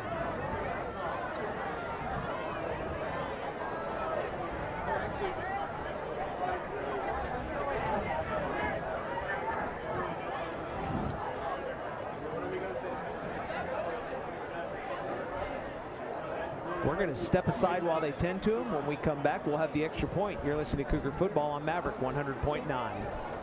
Club Car Wash is now open in Bryan and at the former Rapid Wash locations. This is a club you'll want to join with attendants who prep every vehicle, free towels, and free vacuums. Become an unlimited member, and every month you can wash your ride whenever you need. And Club Car Wash will honor all Rapid memberships. Club Car Wash is now open at the former locations of Rapid Wash. CarWash.com.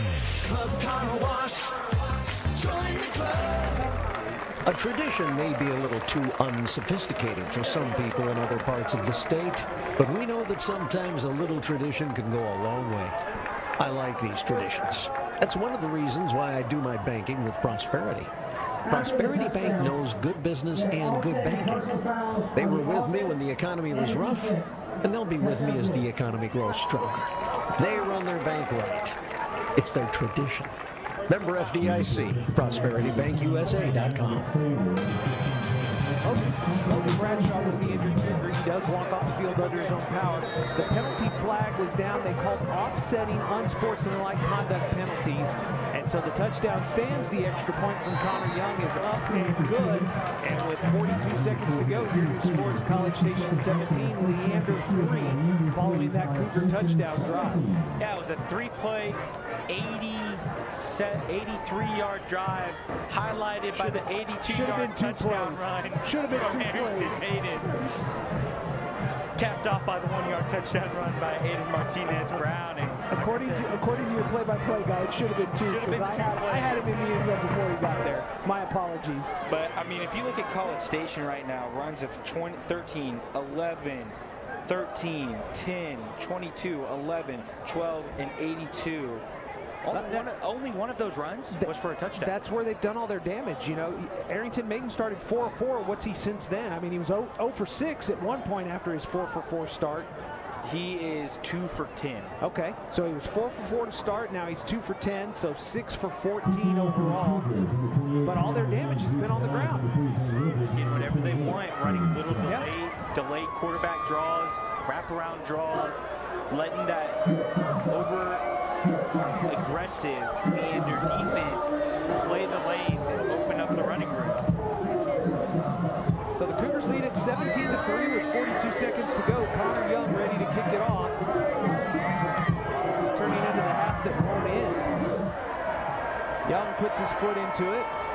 High kick. It's going to come down and be fielded by Woolridge at the 11. Dances outside. He's at the 20, 25, and run out of bounds at the 26.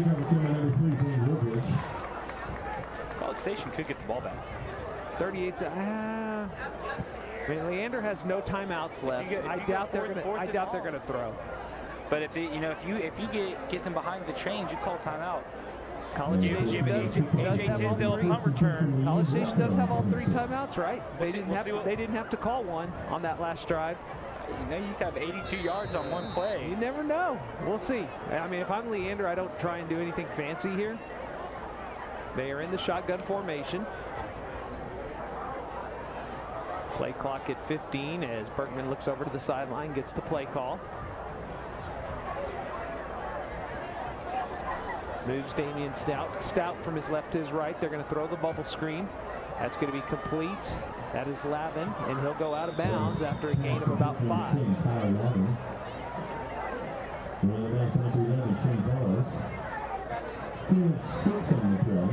You know, we talk about College Station doing all its damage on the run game. That's where Leander's been doing all its damage. The bubble screens, the backward pass, the short pass out to the right side. Their longest play was a 28-yard pass that started off as a screen. Gain of 6 on that last one, and it's 2nd and 4. 32 seconds to go. Clock stop. Berkman rolling to his right. He's going to throw, and that's going to be caught and gets his feet down. And that is going to be Aiden Parker once again, and he's got a first down at the Leander 39-yard line. Does go out of bounds to stop the clock with 29 seconds to go. Done 13 plays or 13 yards in 2 plays and 12 seconds. So Leander working with no timeouts. 29 seconds on the clock.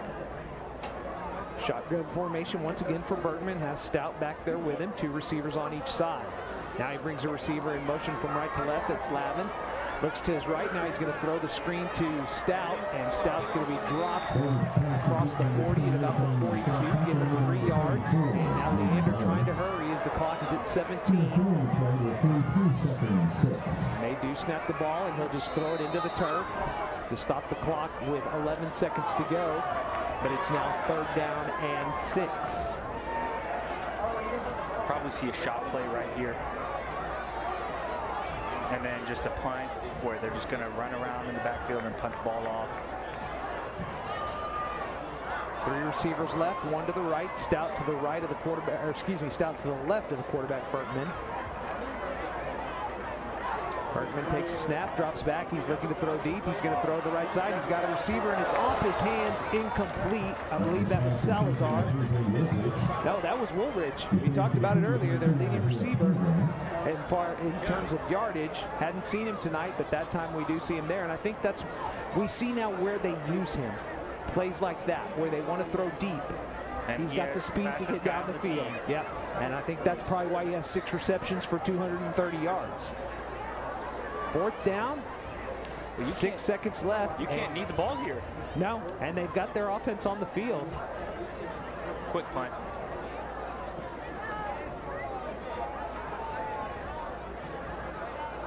We'll see what they do here. No, they're going to throw the ball. Throwing deep once again. Hit as he throws it, lets it go, and it's incomplete.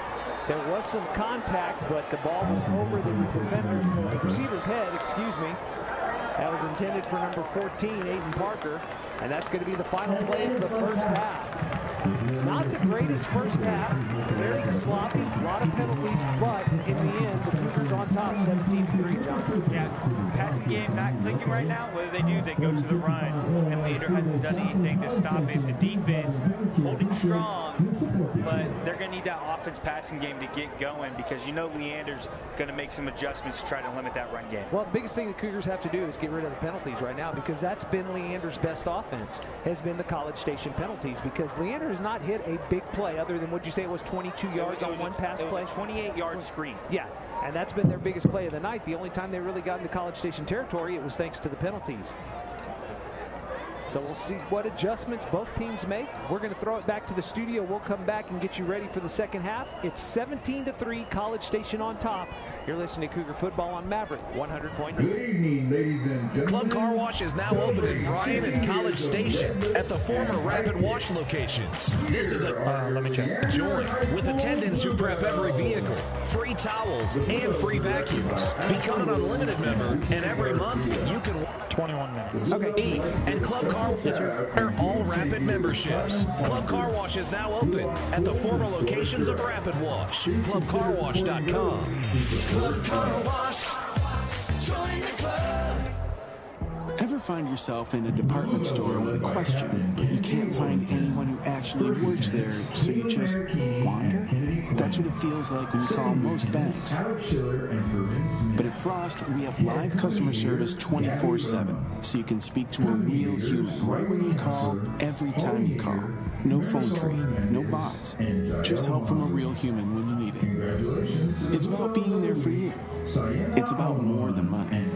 Frost Bank. ASAP Equipment rents the equipment you need to get your projects done. Since ASAP is a locally owned business, they also rent to homeowners, farmers, and ranchers, not just big account holders. ASAP Equipment rents trenchers, zero-turn mowers, stump grinders, mud buggies, track skid steers, and mini excavators. Delivery and pickup of rental equipment is available. Call John Jarvis at 979-690-1106 or click asapequip.com today. Just like your home's decor and the paint color on your walls, the flooring in your home is an expression of you. At Zorneman Flooring, our goal is simple: help every individual client express their style with the very best in flooring, selections, price, and service. Whether you're in need of carpet, tile, or wood, Zorneman Flooring can create a unique floor made just for you. Call Zorneman Flooring at 776-2800. Express yourself with Zorneman Flooring. Click zfloors.net. Question: would you pick a chain barbecue place over a hometown joint? Do you root for East Coast universities instead of the local team? Nah, then why choose a big Wall Street bank? A&B started in 1892. 5 generations later, we're still owned and operated by the same Texas family. We support this community. We value your privacy. We make quick decisions, and we hate red tape. We answer to you, not Wall Street. Bank with A&B. Family owned, Texas proud. Member FDIC, Equal Housing Lender. When you need a plumber, you need someone who offers every service in the book, from faucets, sinks, and toilets to backflow, leak detection, and sewer cleaning. That's my dad, Ed Phillips Plumbing. You also want the finest customer service. Again, that's my dad, Ed Phillips Plumbing. And since plumbing problems never pop up at opportune times, you want 24-hour service. Don't worry, you can call my dad, the real 24-hour plumber, Ed Phillips Plumbing, 731-1500, or click edphillipsplumbing.com. Ed Phillips Plumbing, serving the Brazos Valley for over 10 years. Is an exclusive presentation of the SEC Radio Network. A league unrivaled by others. A national championship for a new generation of Bulldogs. Touchdown, Aggies! This is the SEC Football Report. Touchdown,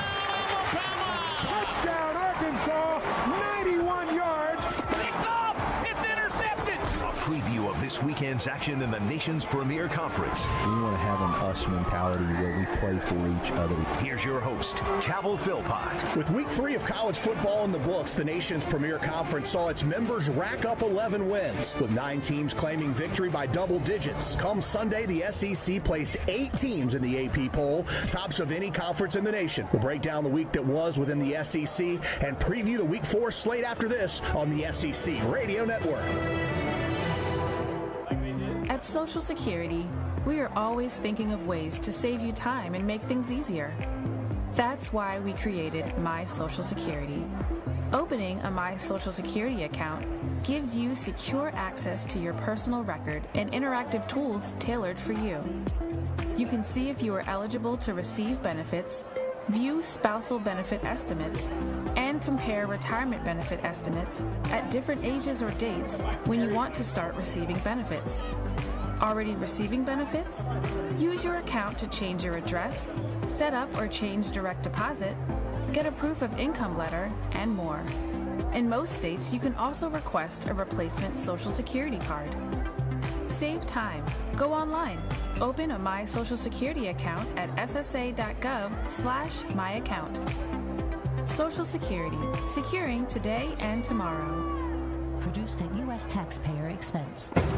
This is the SEC Football Report. Once again, here's Cabell Philpott. Not since the 2011 and 12 seasons has college football seen a repeat champion. Through 3 weeks, the top-ranked Georgia Bulldogs are letting the country know they're a true threat to hoist the trophy again. After trouncing South Carolina and Columbia last week, Georgia returns home to face 1-2 Kent State and Athens. The Golden Flashes have played a tough schedule through 3 weeks, but I'm not seeing a defense like Georgia's. While a big favorite on paper, head ball coach Kirby Smart says the toughest things to convey to his team this week are urgency and tuning out the background noise. The worst thing that can happen to this team is start believing what people say about them. And the toughest job we got this week is trying to explain to everybody that Kent State's a really good football team. And I know you think I just sit up here and say that, but you turn the tape on, they've got a really, really good football team. And it's not so much about Kent State, it's really about, does our team want to grow?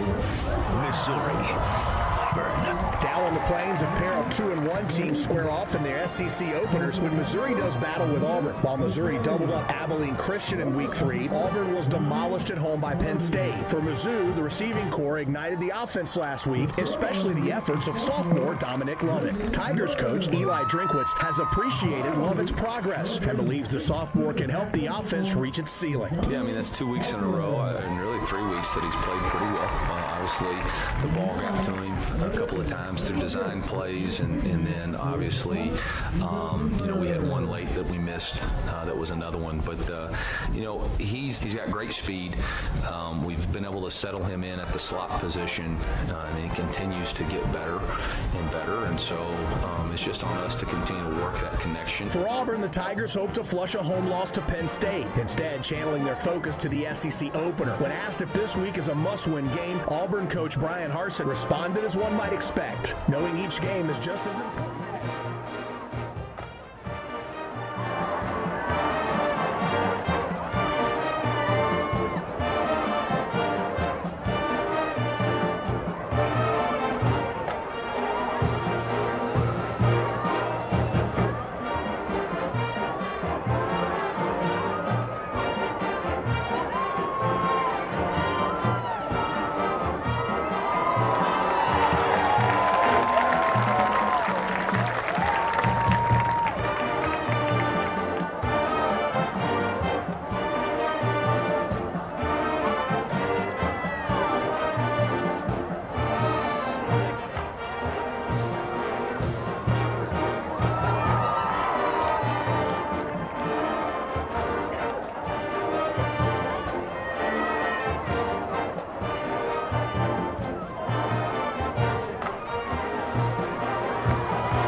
The starters would like to recognize the teacher of the week, the College Station High School English Department, Mr. Campbell.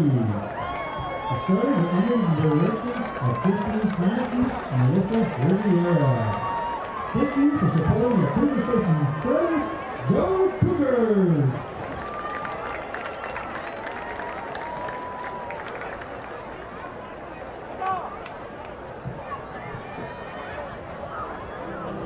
And now, ladies and gentlemen, please join me in welcoming to the field a band that redefines halftime. A group known for winning UIL Sweepstakes Awards and a 2021 UIL Area Marching Finalist and participant in the UIL State Marching Band Contest. It's the College Station High School Mighty Cougar Band. The drum makers for the Cougar Band are Peyton Faulkner, Ashley McCauley, Casey Hawkins, and Brandon Seifert. The band will be performing their 2022 marching production, The Process of Invention. Enjoy the adventure as the band performs Fire, The Wheel, Flight, and Electricity. The performance includes arrangements of Noisy Wheels of Joy, The Fire of Eternal Glory, The Firebird, The Inferno, Fly to Paradise featuring Braden Siegel on alto sax, and Sun. All arrangements are by Carol Britton, Chambers, and Manny Maldonado. It's the music, it's the marching, it's the process of invention, and bringing it all together for your enjoyment, it's your College Station High School Mighty Cougar Band. Bing, bing.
directors are John Seale and Michael Dixon.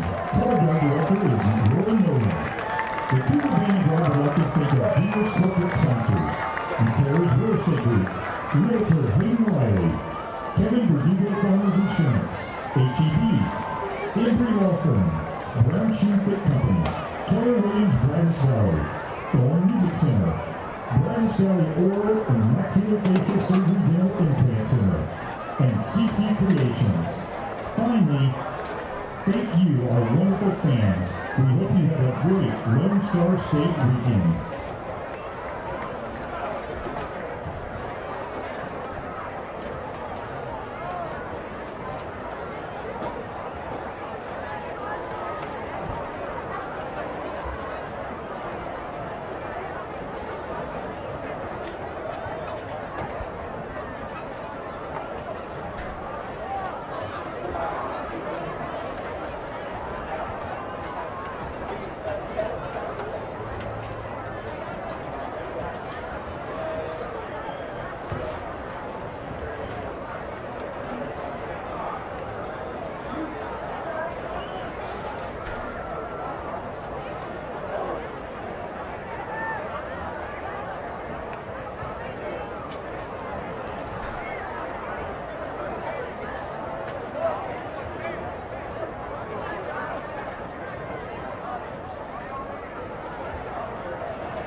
Because video from KBTX looked like he scored. That's all I'm going to say. Tyler Shaw coming into the rescue, Tim. Yep. So I'm partially vindicated, but yeah, big shout out to the Cougar AVP team.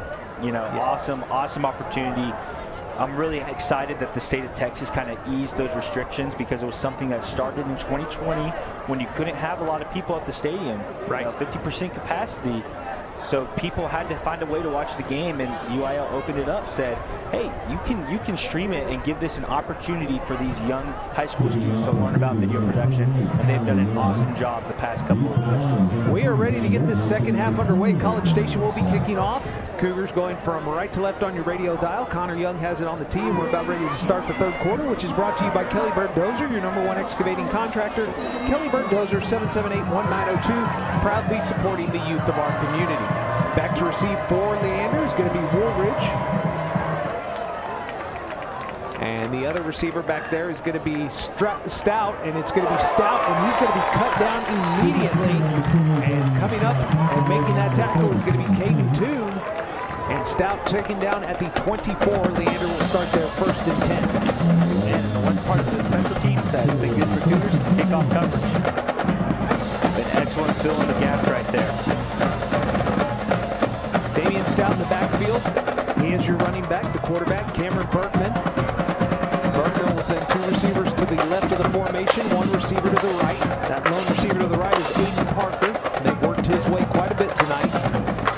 They're going to start off with a running play, though, hand it off to Stout, and there's not going to be much room at all for Stout, maybe a half yard, and here comes a late flag. Why should things be any different from the first half? I think this one's going to be on College Station. Stout was pointed the other way. We had offsetting unsportsmanlike conduct penalties on an extra on the touchdown.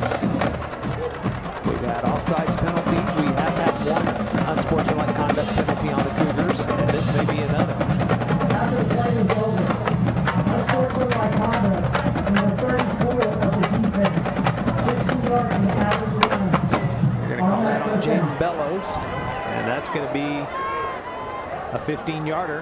And it'll be 1st and 10 for Leander at its own 40. Yeah, great job snuffing out the run. It was going to force 2nd and 10, but Jaden Bellows, you know, you can't be the second guy to get caught. The second guy always gets caught. It doesn't matter what somebody says. You have to let it roll off your back. Because it looked like there was some mutual shoving there, but he was the one that got flagged. So Leander gets a 15-yard penalty, moves it up to the 40-yard line. Shotgun formation. Bergman takes the snap, rolls to his left. He's going to throw. He's got a receiver. It's off his hands. It was Levin, and it's incomplete. Tony Hamilton has to be careful right there, a safety for the Cougars, because he went and blew that guy up. And I mean, if it was the rest from the Miami game, that would have been a 15-yard personal foul for targeting, because he launched himself off the ground to hit that guy as he was making the catch. Incomplete pass sets up 2nd and 10 with 11:30 to go here, just underway in quarter number 3. Leander, the opening drive. And once again, they're in no hurry, looking over to the sideline to get the play call. Play clock is already at 5. Bergman drops back into the shotgun formation. Snaps it with 1. It's off his hands. The ball is on the turf, and he's going to have to fall on it.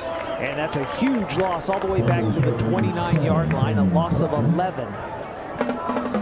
Yeah, and he looked at it for a second, Tim. It's like he almost expected it to be. I thought it had. Well, it looked like maybe he thought he was going to bounce right back up to him as well. And, yeah, by now 3rd and 21 for the Cougars. And you know, and on that one, they were in a hurry to snap the ball because they let the play clock get so far down, and I think that affected that snap.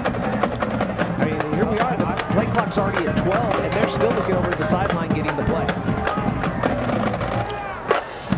Play clock's at 5. Bergman takes the snap. They're going to try the bubble screen. It's going to be complete, but nobody out there to block, and it's going to be a 1-yard gain. As that is complete out there to number 22, Daniel Kreitz. And that'll bring out the punt team for Leander. So Cougars don't let the penalty that gets called on them turn into big gains. And they're going to force the punt. And essentially got wiped out with the fumble. Right. A.J. Tisdale back to receive the punt from Ivan Rodriguez, excuse me. Tisdale stands at his own 35. Punt is underway. It's going to be short. Hits, takes a Cougar bounce, now takes a Leander bounce, and it'll be killed at the College Station 39-yard line. 9:57 to go, 3rd quarter. Cougars getting ready to start their first drive of the 2nd half at their own 39-yard line. Arrington Maiden leads the offense back on the field. Zach Dang, along with Aiden Martinez-Brown in the backfield with him.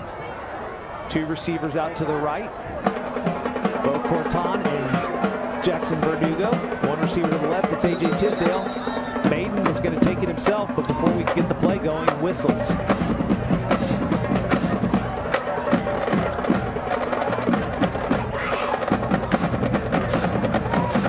No penalty.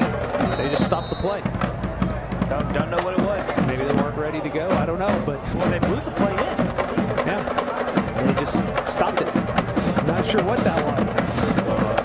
College Station can't run the draw now. Nope. Instead, they're going to hand it off to Martinez-Brown.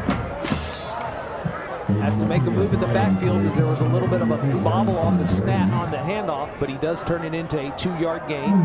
Looks like it almost surprised me. Yeah. Snap back that fast. 2nd and 8 now.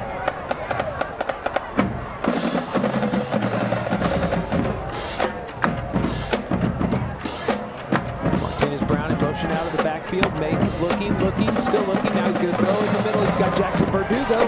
Verdugo with the catch. He's going to drag defenders all the way down to the 40-yard line of Leander, make it the 41. And the first catch of the night for Jackson Verdugo. And Aiden Martinez-Brown was jumping up and down on the sideline. Got an injured Leander player. Yeah, Martinez-Brown came out of the backfield and he was wide open. There was nobody around and nobody in front of him. But Maiden wanted to get to his favorite target, Verdugo, and he carried Leander Lions about 10 yards of that 18-yard gain. They're going to tend to the injured Leander player. We're going to step aside while they do. You're listening to Cougar Football on Maverick 100.9. If you have a debit card, you're used to spending money. But what if your card actually ended up earning you money? That's not exactly normal, but that's what you can get at A&B. It's called Kasasa Cashback Checking. Don't mind the weird name. What you need to know is that it's a free account with cash rewards. Use your debit card for everyday purchases, and we'll pay you cash back every month. If that doesn't sound like normal banking, well, guess what? We're not a normal bank. So contact A&B today and ask for Kasasa or visit ANB.com. Equal housing lender, member FDIC.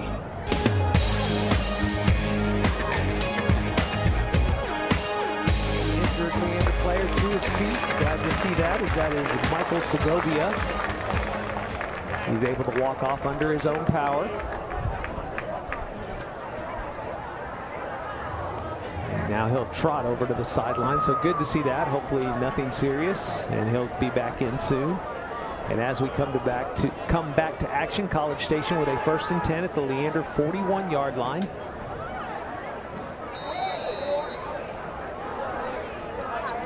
Arrington Maiden in the shotgun formation. Martinez Brown to his right. Takes the snap, drops back, looking to pass. Here comes the defense. Good block by Martinez Brown. He's got Tisdale at the 5 into the end zone. Touchdown, Cougars! AJ Tisdale is just a football player, man. I know he's going to Wisconsin to play corner. Oh, and here comes a late flag. Good night, what is going on?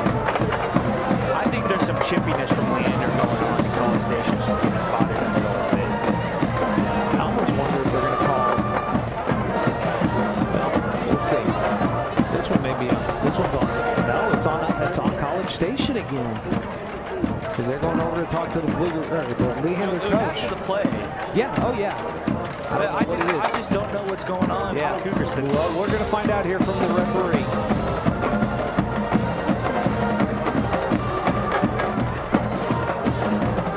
Turn on that mic and tell us what's going on. After the touchdown, unsportsmanlike conduct on the offense, number 8. They're going to call. I was going to say Tisdale. He was doing a little gritty. They're calling him for dancing the gritty. Are you impressed? I know the gritty. How about that? How about that? You know, Tim, you're not as old as I thought you were, knowing the gritty. But let the kids play, man. No, it's football. It's fun. The extra point attempt is up, and it is good with 9:06 to go. UB scoring College Station 24, Leander 3. You're listening to Cougar Football on Maverick 100.9. A tradition may be a little too unsophisticated for some people in other parts of the state, but we know that sometimes a little tradition can go a long way. I like these traditions. That's one of the reasons why I do my banking with Prosperity. Prosperity Bank knows good business and good banking. They were with me when the economy was rough, and they'll be with me as the economy grows stronger. They run their bank right. It's their tradition. Member FDIC, ProsperityBankUSA.com. 4-3 as they take their opening possession of the second half and drive it down for a touchdown. Yeah, it was a 3-play, 61-yard touchdown drive for the Cougars. 41-yard touchdown pass from Arrington Maine to AJ Tisdale. They're going to be kicking off from the 20, or from the 25, because they wanted to assess it on the kickoff. Yeah, that's what the discussion was. But I don't blame Stoney Pryor for being mad. When you have a discussion with the referees because he's not happy with things. When you have a player celebrating with his teammates in the corner of the end zone, away from the other team, that's not unsportsmanlike conduct. They weren't even in the end zone. They were on their way. They were on the side back to the that is not side of the play. That is a bad call. Was something said? I don't know, but it didn't look like it because he never turned towards the other players. He was just with his own team. And the guy that threw was in the middle of the. So now your best player has an unsportsmanlike conduct, and he has to play perfect the rest of tonight. Colton Griswold has one as well, too. Griswold has one. Can't afford disqualification. The kickoff coming from the 25. It's going to be taken at the 21. This is going to be Stout, and Stout is going to be thrown down at the 35. Zach Profit on the tackle. Stout is down. Yeah, Stout is. And he's in some pain right now.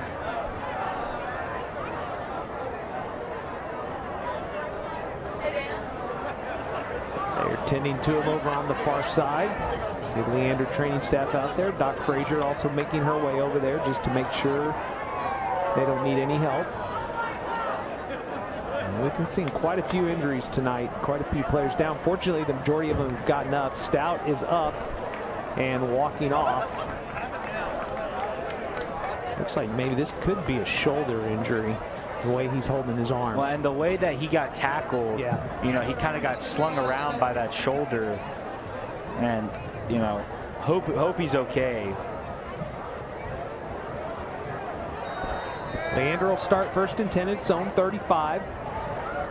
So taking Stout's place in the backfield now is going to be Peyton Gordon. We have seen him back there some tonight already. They'll go with 2 receivers on each side of the formation. Cougars a lot more disciplined with the hard count this time out in the second half so far. Berkman under center. He's going to try and push forward on his own, and they are just going to, it's a rugby scrum, and he's still on his feet, and he ends up pushing it forward for 11 yards. That was just a pure rugby scrum as he ran right up the middle. First time he'd gone under center all night, and his offensive line gets a good push, and he gets the first down. Shotgun formation now, takes the snap. Looking to throw, he's going to let this one fly to the right side, looking for his receiver. It's tipped up and incomplete. Isaiah Pennygraph running step for step with Aiden Parker, knocks it away. Excellent coverage, but how about Corbin Johnson making a statement? He didn't like getting pushed around last play, and he pushed the center back into Berkman 5 yards as soon as that ball was snapped. That is a bad man. That is the first time we've seen Leander go with a quick pace. Now they're slowing it back down again. Berkman takes the snap, rolls to his right. He's going to throw to the right side. He's got his receiver. That is Parker. And that's going to be complete for 8 yards. Setting up 3rd and 2 at the College Station 46-yard line. And Leander quickly to the line. So they're starting to run with a little bit of pace here after really going slow in the first half. I think they were just trying to identify where the pressure was coming from, and it looks like Shane Bellows was getting ready for a blitz right there from the middle linebacker spot. Take the snap. They're going to throw that bubble screen, and it's incomplete. Throw was intended for Carlos Aleman, and it was short. Brings up 4th and 2. Lucky that it wasn't complete, because it would have been a 4-yard loss. 4th and 2, and it looks like they'll keep the offense on the field, trailing 24-3 with 8:26 to go in the 3rd quarter. Have to stay disciplined here if you're the Cougars. Can't jump off sides.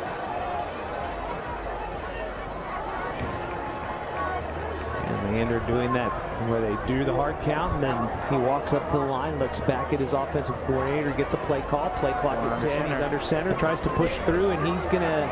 He's short. I think he's short. I think the College Station front line comes up big. Yep, I can see him going to stop him short. Yep, and it's going to be a turnover on downs. He gets 1 yard, needed 2. I won't make myself sound too smart, but he started tapping the center on the butt, saying, hey, I'm about to go under center. We got to get ready to get this push. Corbin Johnson wasn't having any of it. Fool me once, shame on me. Fool me once, shame on you. Not going to fool the Cougar defense twice tonight. So the Cougars get the ball on turnover on downs. They'll take over 1st and 10 at their own 45, leading 24-3 with 8:23 to go in quarter number 3. Cougars are lined up ready to go. Shotgun formation for Arrington Maiden. Martinez Brown in the backfield with him. Going to hand it off to him right up the gut. 1 yard, and then he's brought down. Making the tackle is going to be Ethan Rhett. That's up 2nd and 9.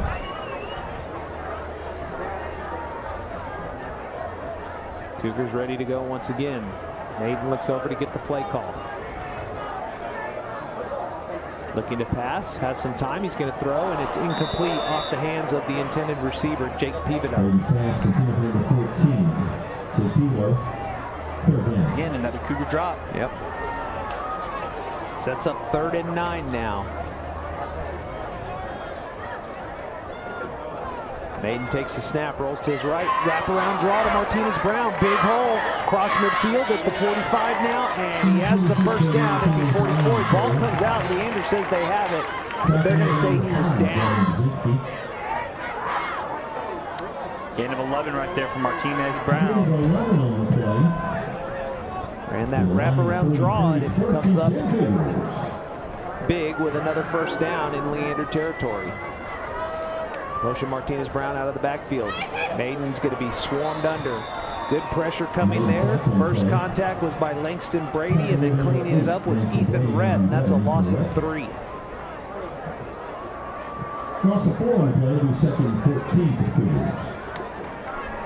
So we asked the question, what are you going to do to get your quarterback comfortable? He had looked comfortable so far, working quick passes into a deep one to A.J. Tisdale. See what they do here. High snap, but Arrington pulls it down, takes it himself, slides as the pressure starts coming, and he'll get about 3 of that 4-yard loss back. And it's going to be 3rd and 11 as we go under 7 minutes.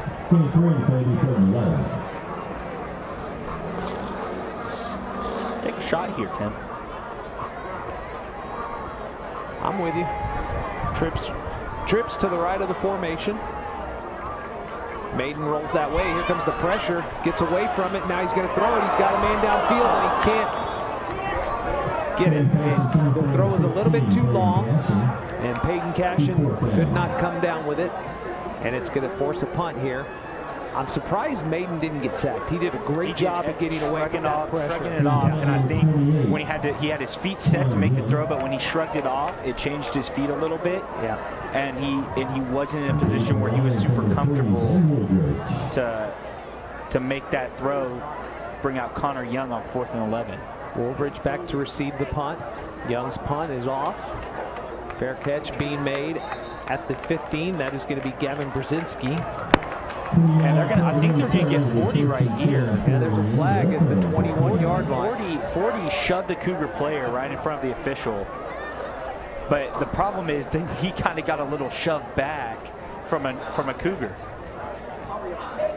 Now, the Leander players were walking off, acting like it was on them, and I think it will be. 3rd return, personal foul, late hit, 40 of the return team. After this to the goal. Boy, a lot of flags tonight. It's getting a little chippy down there. It is. Referees are getting their money's worth. That moves it half the distance to the goal. That'll put it at the 8-yard line. And that's where Leander will start, 1st and 10.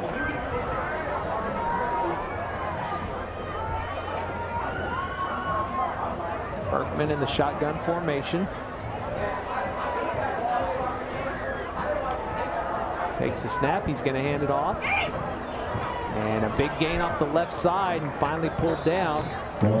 That's going to be number 20, Tanner Christensen. First time we've seen him since his first carry. There is a flag in the middle of the field as well, as he had a gain of about 11. At the end of the run, personal foul, face mask, 34 to defense, 15 yards to be added to the end of the run. First down. Goodness. The penalties tonight.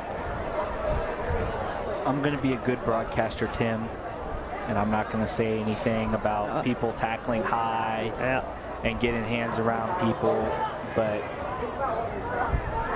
you know, it's just you got to be careful when the officials like to throw the flag. Well, I mean, I thought he yanked the face mask. I really did. I'll be honest with you. I had my. Oh no, but no doubt. Yeah. But you have to be careful smart whenever officials like to throw the flag. So another 15-yard penalty moves it to the 34-yard line for Leander. This drive started at their own 8-yard line.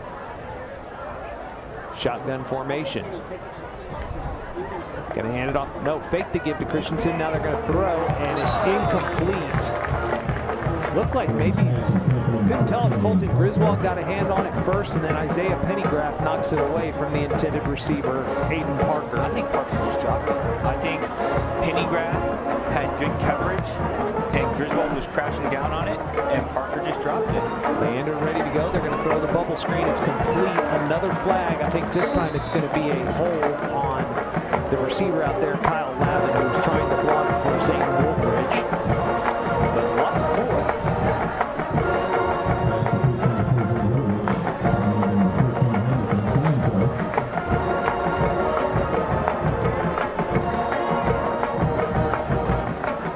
Referee's asking Stoney if he wants to take the penalty here. It'll be 3rd down and 14. Offense number 10. Penalty crime. 4th down. So they take the result of the play. It'll be 3rd and 14. Oh, no, they're going to. Did he drop the ball? No, he didn't drop the ball.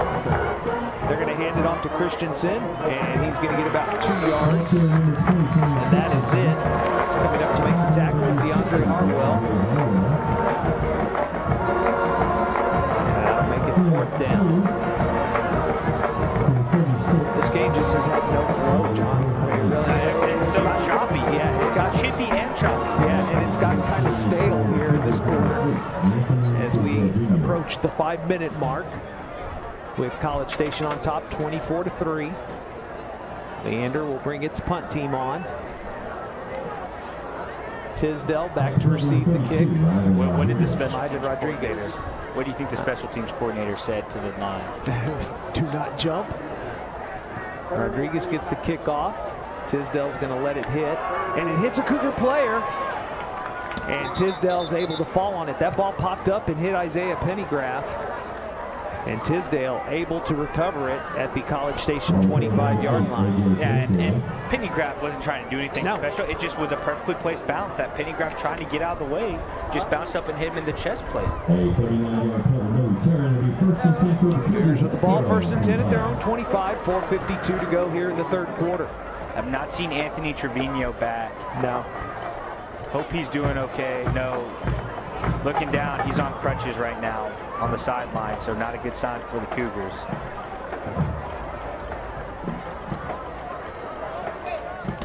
Cougars take over 1st and 10. Shotgun formation for Maiden. He's going to hand it off to Zach Dang. Dang has to go backwards. Can't get away from the tackle. Ends up losing about 3. And we've got a player from Leander. Looks like maybe this one's a cramp. Is Daniel Cedillo holding that left leg and calling for them. Yeah, they're coming out and stretching that. That's a cramp. It is a warm evening here tonight. And it's so deceptive too. You know, you play at night, but it's still 90, you know. See, let's see what the temperature is right now. You know, you look at it, find my weather app. I've got 84. Yeah, 84, 85 degrees. That's a hot night. But the humidity. Yeah, with the humidity, you know, being at 56%, feels like 90 out there. It's a hot night, and you know, sometimes kids are like, I'm playing at night, I don't need to drink as much water. But good to see that, you know, he's walking off. He's walking like he's got a cramp in that left leg. Yeah, they're saying, hey, you gotta stretch this out. When you catch a cramp in your calf, it's not fun at all. Not at all. I only had 1 cramp during my playing career, Tim, and I said I'll hydrate myself. Loss of 2 on that previous play, so 2nd and 12 now for the Cougars. Shotgun formation, here comes the pressure. Maiden's going to throw the ball. It's short and incomplete as it hops into Bo Corton. And the Cougars continue to struggle with the passing game. Well, that time, Aiden Martinez-Brown didn't block the guy off the edge. Yeah, you had Langston Brady coming off the edge.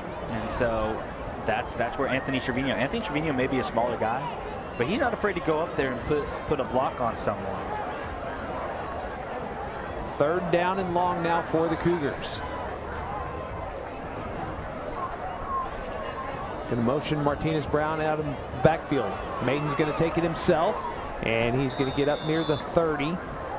Well short of the 1st down, and the Cougars will have to punt. Gain of 8 right there for Maiden, but just being behind the chains for 1st down. There's only so much you can do. Need a good punt here from Connor Young. Leander, the Lions have not operated out of the prime field position all game. This is the first time for them to get something. Brzezinski and Woolridge back to receive the kick from Connor Young. And Young hits a beauty. Driving Brzezinski back, calls for the fair catch, fumbles it. But he does get the friendly bounce, but way back at the 21 of Leander. Great punt by Connor Young. And when you need him to step up, Young stepped up right there. Excellent job. They were standing at their 35. I mean, he had to go back for 14. He had to backpedal 14 yards to get that punt. He tried to catch that ball going backwards, too. And he's fortunate it bounced right back up to him. 1st and 10 for Leander at its own 21, trailing 24-3 with 3:54 to go in quarter number 3. New running back. Yeah, that's Isaac Escobedo. Isaac Escobedo. He was on their stats when I looked through them. Let's see. Get you some numbers on him. Escobedo. 1 carry for 23 yards. And he just gets carry number 2, and it's going to be 2 for now 25 as he loses 3 on that play. Isaac Escobedo meet Corbin Johnson, and all of a sudden they're bringing Berkman off the field. Berkman comes off, so they're going to go. This is number 6. This is Logan Mitchell, who has been in the game before, not tonight, but he has thrown 2 passes, completing 1 interception. But he is a quarterback now, Logan Mitchell.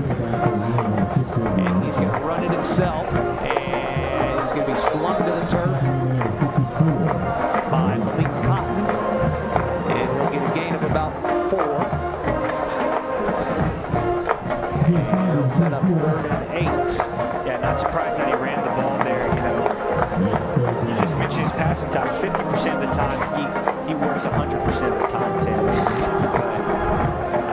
Not going to take that risk and try to get back the yards lost whenever Corbin Johnson blew Escobedo off. 3rd and long, Mitchell in the shotgun formation. Takes the snap. This time he's looking to throw. Here comes the pressure. He's going to try and set up the screen to Escobedo, and it's blown up by Shane Bellows. And it's incomplete. Well, now 33% of the time, it works 100% of the time on the season, Tim, for the Lions. But excellent job right there by Shane Bellows, just reading that. They've been burned by the screen a little bit tonight. That time, he played his man perfectly. Got there just as his hands touched the ball, so he didn't get a pass interference. Going to force a punt for the Cougars. And A.J. Tisdale, I know he's been wanting to get a return here. Ivan Rodriguez to punt it away. Tisdale stands at his own 46. Low snap. Rodriguez picks it up, gets the kick away. And Tisdale's going to leave it alone, and it's going to be killed at the College Station 47. And you got some talk going on between number 22 from Leander, Daniel Kreitz, and one of the College Station players. And this is the 2nd time those two have gone at it, because on the previous punt, the College Station player came off the ground with his helmet off, and Kreitz was the man who did it. And nobody saw it, except me. I saw it. I didn't want to mention it, but I saw it. You know, I thought I was the only one that saw it. No, I saw that. 1st and 10 Cougars at their own 46. New quarterback for the Cougars is going to be Jackson Ingram. He's in for the first time tonight. And he's going to hand the ball off to Aiden Martinez-Brown. He goes right up the middle behind his blocking and gets into Leander territory. A gain of 7. Sets up 2nd and 3.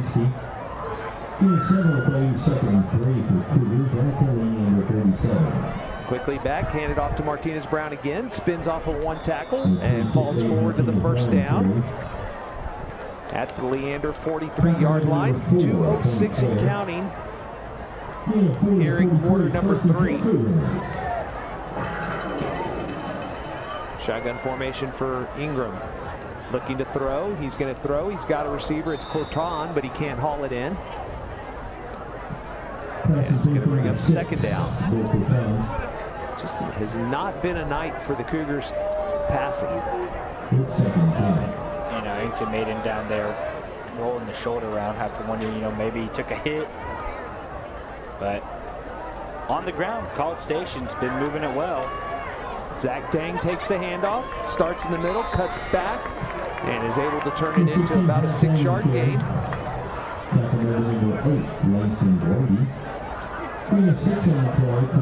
Yeah, and then, you know, spotter out in the stands mentioned that Maiden, when he got his shoulder looked at a little bit. Yeah, I thought on that previous drive, I thought he took a hit. As Martinez shakes a tackle, plows forward, has the first down, still on his feet. They finally blow the whistle as the pile just stops at the Leander 31-yard line.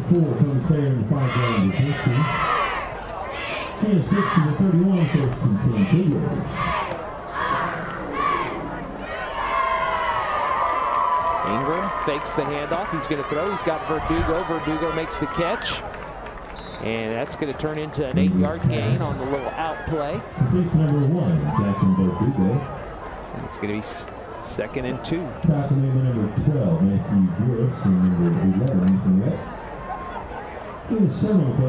Hand it off to Zach Dang. He's got a block, and he's got a first down and more as he's thrown out of bounds at the 17-yard line.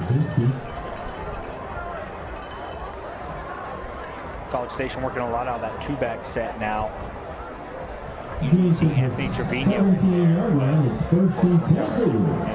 Fake the give to Dang. Here comes the pressure. Ingram is just leveled. The ball is on the turf, and Leander is going to recover it.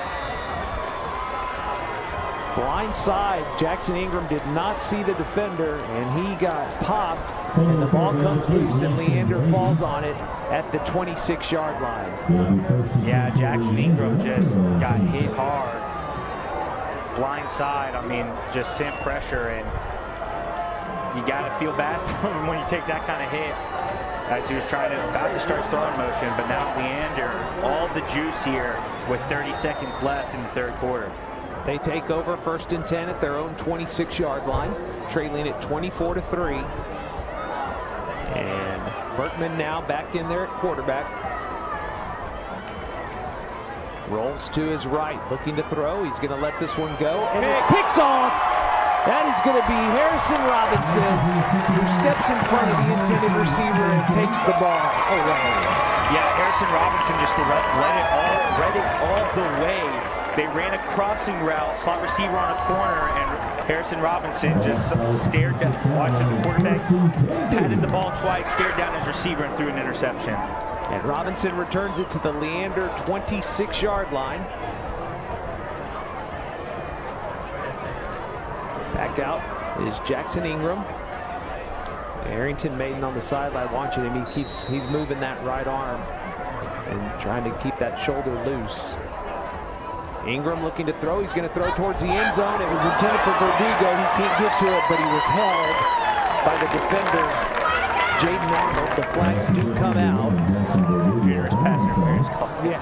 Well, he just dragged him. Well, he tackled him. He held him. But the ball landed outside of the end zone. Like, if I'm going to criticize officials, I'm going to criticize both ways. That ball landed outside the end zone. Yeah, but he didn't give him the opportunity to make a catch because he held it and dragged him down. He tackled it. Come on, John. You know, I've heard stories about balls landing on the track and pass interference is being called. So there's some talk going on. Maybe they're going to wave it off. No. Pass interference. Defense, number 10. Ball plays half of it to the goal. Automatic first down. So that'll move it to the Leander 13-yard line with 18 seconds to go here in the third quarter. Shotgun formation for Ingram. Martinez Brown to his right. Zach Dang to his left. Verdugo out to the left of the formation. Cashin and Corton to the right. They're going to hand it off to Zach Dang. Starts in the middle, bounces out to the right, and he's going to be cut down by Woolridge, and he's going to lose a yard. And the saying is, you know, when you're a running back, your compass only points north. Zach Dang did a lot of east to west going on in that run and never got his shoulders turned square to go north. That's why he lost a yard. That's going to be the final play of the third quarter. We'll head to the fourth with College Station leading at 24-3. You're listening to Cougar Football on Maverick 100.9. If you have a debit card, you're used to spending money. But what if your card actually ended up earning you money? That's not exactly normal, but that's what you can get at A&B. It's called Kasasa Cashback Checking. Don't mind the weird name. What you need to know is that it's a free account with cash rewards. Use your debit card for everyday purchases, and we'll pay you cash back every month. If that doesn't sound like normal banking, well, guess what? We're not a normal bank. So contact A&B today and ask for Kasasa or visit ANB.com. Equal housing lender, member FDIC. A tradition may be a little too unsophisticated for some people in other parts of the state, but we know that sometimes a little tradition can go a long way. I like these traditions. That's one of the reasons why I do my banking with Prosperity. Prosperity Bank knows good business and good banking. They were with me when the economy was rough, and they'll be with me as the economy grows stronger. They run their bank right. It's their tradition. Member FDIC, ProsperityBankUSA.com. Head to the fourth quarter, brought to you by Ed Phillips Plumbing, the real 24-hour plumber. Ed-Phillips-Plumbing.com. Tim Schnettler, John Clendenin. Chase back at the station, welcoming you back as the Cougars face a 2nd and 11. Jackson Ingram's going to throw the screen pass out to Hayden Martinez-Brown. He's going to catch it, gets a block. He's at the 10, the 5, and slung out of bounds at the 1-yard line. And you've got an injured Leander player down. Yeah, he got blown up, pancaked on the block.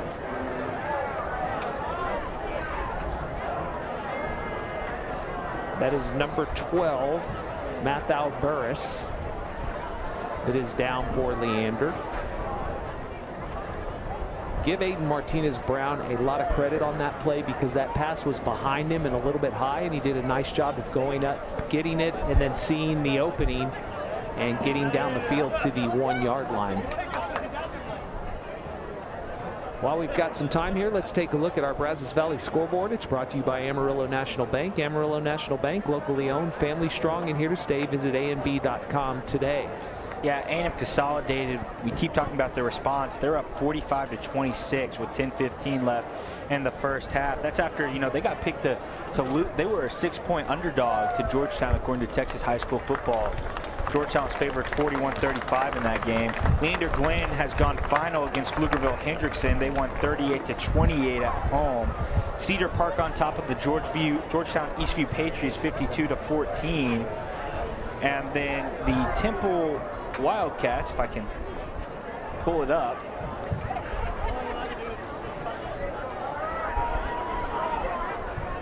Can't get a score for Temple, Brian. Oh, Temple on top 36-6 with 8:19 left in the third quarter. First and goal for College Station at the 1. They're going to hand it off to Aiden Martinez-Brown. Shakes a tackle into the end zone. Touchdown, Cougars. Yeah, Aiden Martinez-Brown just kept those legs turning, Tim. That's what the Cougar running backs do best. They don't stop at first contact. College Station now commanding lead 30-3, pending an extra point. Cougars take advantage of the turnover. The interception by Harrison Robinson. The extra point from Connor Young is up, and it's good with 11:45 to go in the fourth quarter. Your new score, College Station 31, Leander 3. You're listening to Cougar Football on Maverick 100.9. If you have a debit card, you're used to spending money. But what if your card actually ended up earning you money? That's not exactly normal, but that's what you can get at A&B. It's called Kasasa Cashback Checking. Don't mind the weird name. What you need to know is that it's a free account with cash rewards. Use your debit card for everyday purchases, and we'll pay you cash back every month. If that doesn't sound like normal banking, well, guess what? We're not a normal bank. So contact A&B today and ask for Kasasa or visit ANB.com. Equal housing lender, member FDIC.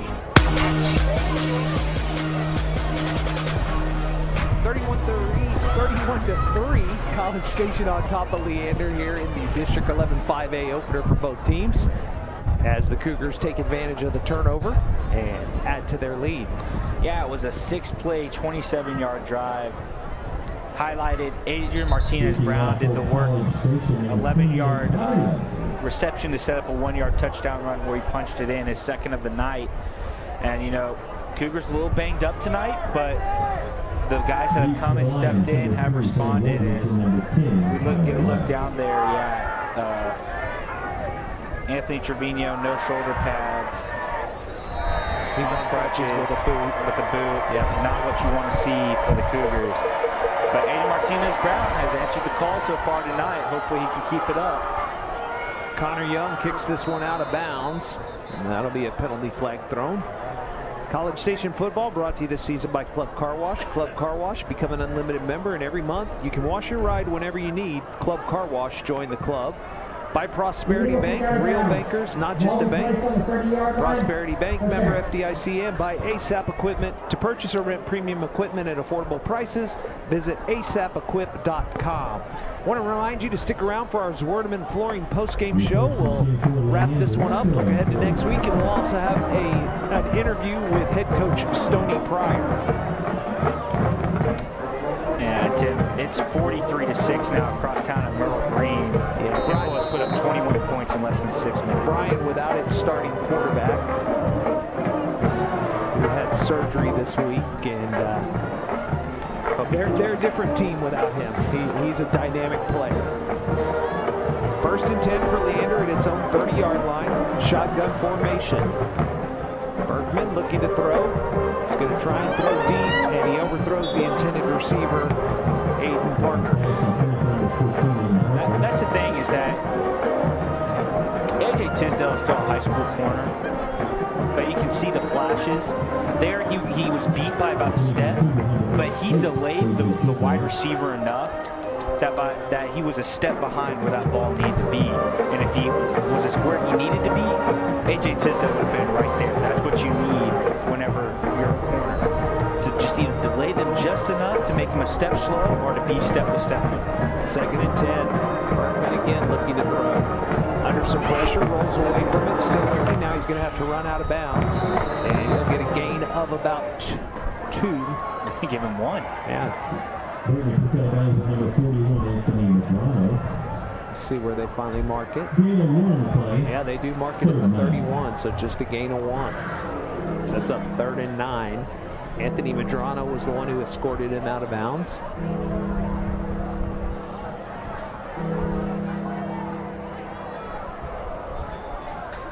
Tanner Christensen in the backfield with Berkman. Shotgun formation. Takes the snap, drops back. Trying to hit Christensen on that wheel route out of the backfield, and the throw was behind him, and Christensen can't haul it in. If that pass is on the money, that's a nice game. But it was behind Christensen, and he could not haul it in. And College Station has done a great job tonight getting pressure on Berkman and forcing plays like that where they're throwing the ball behind them. And when they don't get pressure, the defense has done an excellent job of having tight coverage and not allowing him to get anyone open. 3 passes, 3 incompletions. Barely took 15 seconds off the clock. Still 11:30 to go here in the 4th quarter. As Ivan Rodriguez once again out to punt for Leander. Tisdale back to receive it, and Colton Griswold nearly blocks this, and Rodriguez gets off a heck of a punt as it's still rolling inside the 5, and it's going to go into the end zone. Oh man. But wow, he uncorks a 69-yard punt that was almost blocked by Colton Griswold. I mean, Griswold was a hair away from blocking that thing. He's timing that up. And, he wants that score record. He wants his name up there. Past Truce Tomlinson and past Brandon Joseph, and he's been a playmaker for the Cougars. And that was a heck of a punt.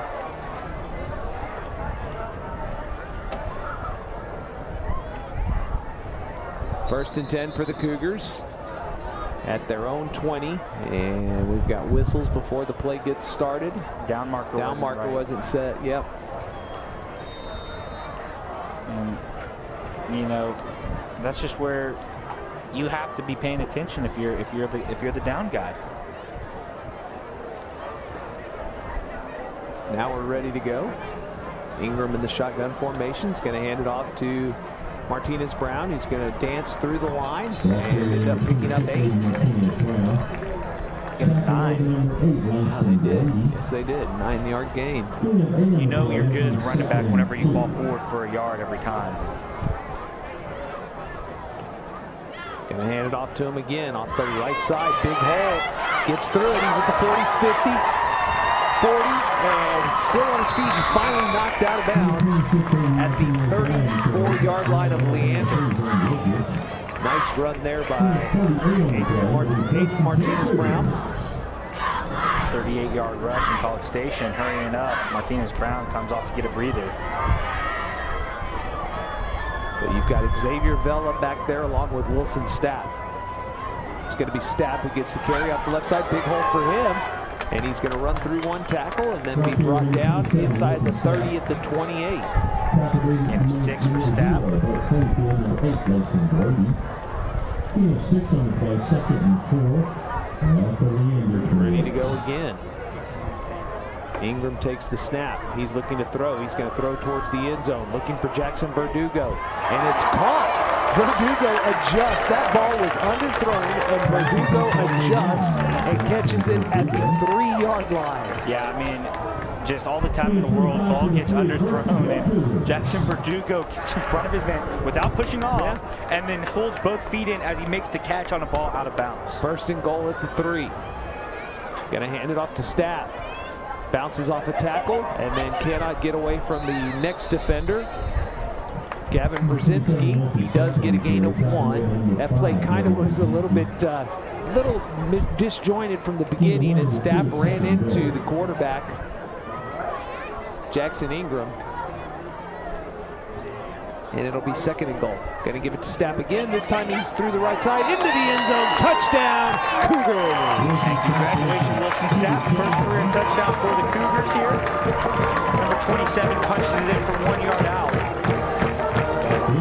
Just outstanding job tonight on the ground for the Cougars. That's their third rushing touchdown of the game. Excuse me, 4th rushing touchdown of the game for the Cougars tonight. Young on to add the extra point. Snap, spot, kick is up. It's good. A flag as well. I think this one's going to be offsides on Leander. Offsides on 11. College Station giving them a taste of their own medicine. 38-3, your new score with 9:53 to go in the ball game. You're listening to Cougar Football on Maverick 100.9. A tradition may be a little too unsophisticated for some people in other parts of the state, but we know that sometimes a little tradition can go a long way. I like these traditions. That's one of the reasons why I do my banking with Prosperity. Prosperity Bank knows good business and good banking. They were with me when the economy was rough, and they'll be with me as the economy grows stronger. They run their bank right. It's their tradition. Member FDIC, ProsperityBankUSA.com. With another touchdown, they lead at 38-3 with 9:53 to go in the ballgame. That was a 6-play, 80-yard drive capped off by a Wilson Stapp 1-yard touchdown run. Aiden Martinez-Brown, 38 yards there on one run, had to come out and then to let Wilson Stapp finish the job. But man, Jackson Verdugo just has come alive this half. 3 catches for 52 yards after not recording a catch in the first half. Excellent job by the Cougars to overcome a slow start. Connor Young kicks it off, puts his foot into it. This one is going to be fielded. Fair catch called for and made by Kyle Lavin. Leander will take over 1st and 10 at his own 25. Cougars well on their way to victory number 3 on the season. They'll move to 3-1 overall, but more importantly 1-0 in district play. Leander will fall to 3-1 and 0-1 in district play. Yeah, Leander, Mitchell back out at quarterback for the Lions. And number 29 at running back. I have 29 on the roster they gave me. As Mitchell's going to heave that one up, and that's caught by Woodridge. The first time tonight that he's been able to haul one in deep. And that's a huge gain into College Station territory at the 37-yard line. Gain of 38 right there for Woodridge. It's actually Tanner Christensen, 20 in the backfield. It does look like a 9, but it is 20. Shotgun formation again. Looking to throw again, looking for Woolridge again. And just off the edge of his hands. Well, and for a second tip, he was 50% on the year again. And then that pass puts him back under 50% for Mitchell. But yeah, Woolridge, a lot of speed, and you have to wonder, how many times was it just, hey, we're just going to throw the ball up and you run under it? Well, and I also wonder how many times was it like this, where they're down. I mean, they haven't been down. I guess they haven't been down much this season, but yeah. As we go back to action, they're going to throw the bubble screen. It's going to be complete to Parker. And Parker will turn it into a 7-yard gain. Parker's had himself a night tonight. He's got the majority of their receptions. Yeah, he has 2 receptions here in the second half. In the first half, he had 5 catches for 23 yards. So good night for the young man from Leander. Which coming in, he only had 5 completions on the season. 5 receptions on the season, excuse me. Looking to throw again. They're going to throw deep, and it's incomplete. That was intended for Carlos Alaman. Well, and you know what's crazy, Tim? I just looked at it. Woolridge is 6 catches, 238 yards, right? That's an average of 38.3 yards a catch. Yeah. And, his 1 catch night's 38 yards. So he's right on average. Yeah. That's about what he's doing all year. So we'll see if he gets another 38-yard catch right here. But don't think he's in at the moment. Shotgun formation, looking to throw. That's going to be complete. That's going to be Parker. And there's going to be a penalty flag on the Cougars. Parker had a chance to run out of bounds. He stayed in bounds, and then they were gang tackling him, driving him back. The whistles blew. College Station didn't stop, and the flag came. After the play was over, personal foul. Late hit was 20 of the defense. After this field goal, first down. So that's going to move it into the red zone for Leander.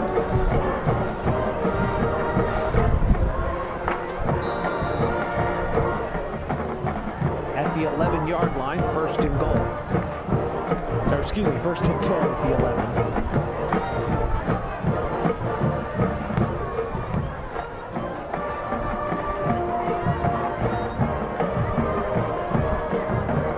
Mitchell, the quarterback for Leander, takes the snap. He's going to throw. He's got Parker once again, and Parker's going to be pushed out of bounds after a 5-yard gain.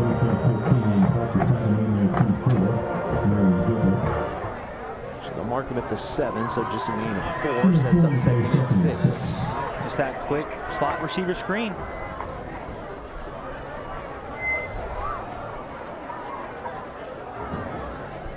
We go under 8 minutes to play.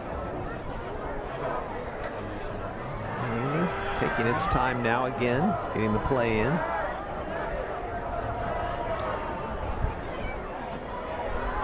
And that's got to be a false start. Yeah, slot receiver lurched forward on the motion. They're throwing to the corner of the end zone, hanging it up there for Parker. He catches it, but out of bounds. Got lucky right there. And in the words of myself, ball don't lie. Ball don't lie, Tim. In the words of myself, I'm gonna take credit for. You're not the first one who said that, I don't think, John. Yeah, but I'm the first one to say it whenever Leander's trailing College Station 38-3 with 7.5 minutes left to go on September 23rd, 2022. Shotgun formation once again. They're going to, well, they wanted to throw to the corner of the end zone, but it was covered. The quarterback Mitchell had to pull it down, and he's going to end up losing yards back to the 10-yard line. Cotton on the tackle. That's going to set up 4th and 10. They'll keep the offense on the field. I respect it. You know, don't cheat points. Yeah, why kick a field goal there? It doesn't do you any good.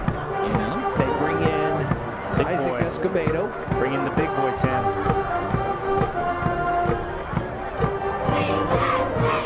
Ball is at the 11. They need the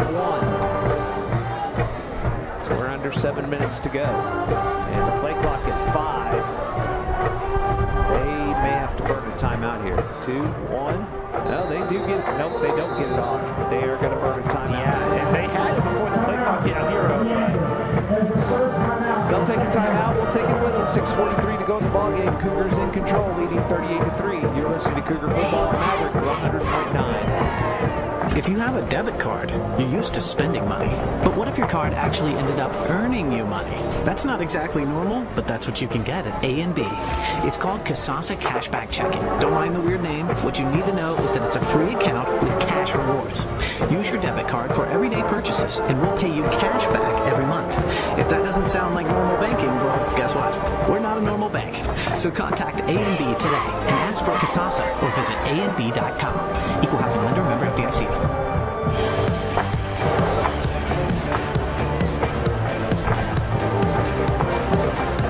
6:43 to go. College Station on top, 38-3. Yeah, I want to just issue a quick apology to Rasheed Wallace and all the Detroit natives out there listening to our broadcast tonight. Rasheed Wallace originally said, "Ball don't lie." So in the words of Rasheed Wallace, Tim, ball don't lie. Okay. But as you said, Rasheed didn't say it with 7 minutes to go at College Station High. On September 23rd, yeah. Back to action. 4th and 10 for Leander at the College Station 11-yard line. Shotgun formation for Mitchell. Takes the snap. Fakes the give to Escobedo. Throws to the end zone. That's going to be caught. And that is going to be Augustus Bayarena. And he has just enough for the first down. It'll be 1st and goal. It's the worst whenever you fall just short. You got 4 more plays. Shotgun formation for Mitchell. And the snap's over his head. He's going to pick it up at the 11, and he's going to take it and be stopped at the 1. He almost got that into the end zone. He did a great job of getting that back to the original line of scrimmage. It's a couple times he's done that tonight, Tim, where the play's broken down and he's just outran the edge defender. He's a good-looking prospect. A little bit taller than Bergman. And he's going to try and take it himself. Reaches for the goal line, and they'll say he got in. And Stoney's not happy. Now, I don't think he got in. I'm going to tell you, he reached the ball, and I don't think it got to the goal line. I think he was down, and then his knees was down, and as he was coming down, he hit it. But sometimes, you gotta listen to Miyagi-Do and show some mercy. Sure didn't look like he got in, but they say he did. The extra point is up, and it is good. So with 5:51 to go in the ballgame, College Station now on top, 38-10. You're listening to Cougar Football on Maverick 100.9. A tradition may be a little too unsophisticated for some people in other parts of the state, but we know that sometimes a little tradition can go a long way. I like these traditions. That's one of the reasons why I do my banking with Prosperity. Prosperity Bank knows good business and good banking. They were with me when the economy was rough, and they'll be with me as the economy grows stronger. They run their bank right. It's their tradition. Member FDIC, ProsperityBankUSA.com. Leander able to get into the end zone for the first time tonight on the 1-yard run by a backup quarterback, Logan Mitchell. College Station on top, 38-10. 5:51 to go in the ballgame. I want to remind you to stick around for our post-game show. It's brought to you by Zorneman Flooring. Zorneman Flooring, get the best in service, selection, and style from Zorneman Flooring. Visit zfloors.net today. And during that post-game show, Scott Clendenin's going to step in for John. Scott and I will talk about the game. John's going to be down on the field. He's going to get our post-game interview with head coach Stoney Pryor, and we'll have that for you when he gets back up here. And we'll look ahead to next week when the College Station Cougars hit the road to take on the Eastview Patriots in Georgetown. College Station expecting the onside kick here, as Scott Clendenin joins us now in the radio booth. And expecting the onside kick. They kick it deep. Tisdale calls for the fair catch, drops it, and it has to fall on the ball at the College Station 6-yard line. That's the only problem with, calling for the fair catch right there. Moves the ball back to the 7-yard line. And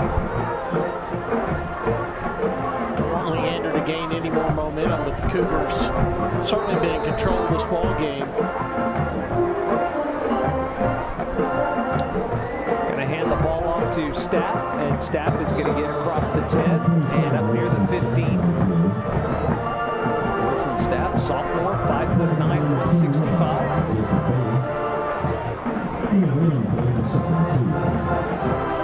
Jackson Ingram in the shotgun formation. They're going to hand it off to Stapp again. He's going to go off the left side, has some room. He's got the 20, 25, and knocked down. Falls forward near the 30-yard line. That's enough for a Cougar first down. We approach 5 minutes to go. Well, important to be able to run a 5-minute offense to take time off the clock. And also with getting Stapp some important carries. They give it to him again. This time he's going to be swarmed. He'll lose a yard on the play.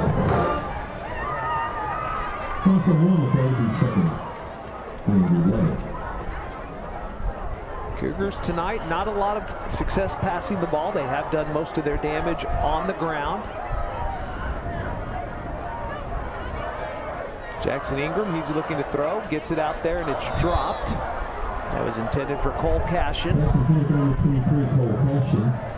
That'll set up 3rd and 11. Clock stops on the incompletion with 4 minutes and 30 seconds to go. I think it's been more self-inflicted.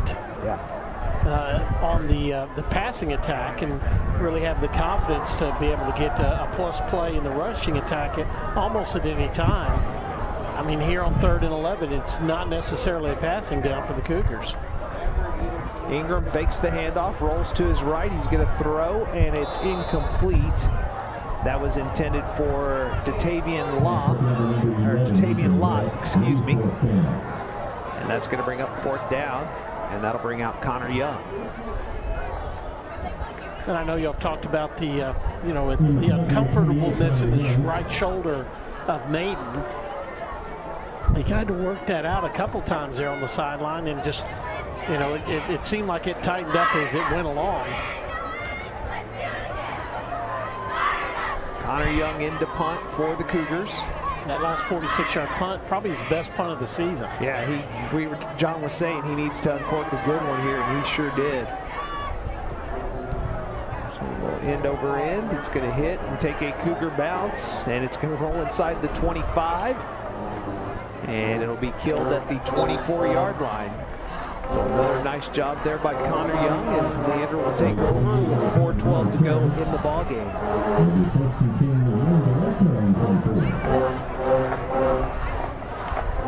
So no, not really the score that most pundits had this, but still a 4-touchdown game against an undefeated team, number 3 ranked team in the greater Austin area, coming over here to play the first time in College Station. And I think that you've got to be happy with the performance the Cougar defense has been able to put out there.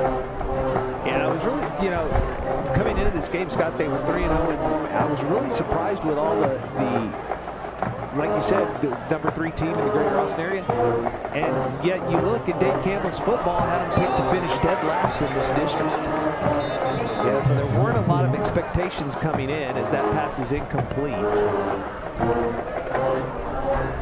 Well, and you know what? I thought that the ability of them to average up 480 yards a game kind of spoke to who they had played, but the 5A in the Austin area is more Division II oriented than in Division I oriented, similarly for Georgetown, and they've been a power in this district here in Cedar Hill versus Cedar Park. I never can get those two. Cedar Park.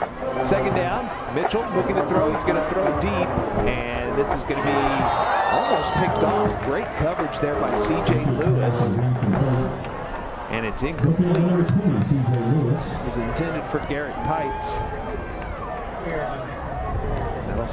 You're only really bet the 28-yard screen pass in the first half, and then the fly route right there, setting up the last touchdown, which was a rather close play there at the end zone anyway. And so was the 4th down play, the slant that got them the 1st and goal.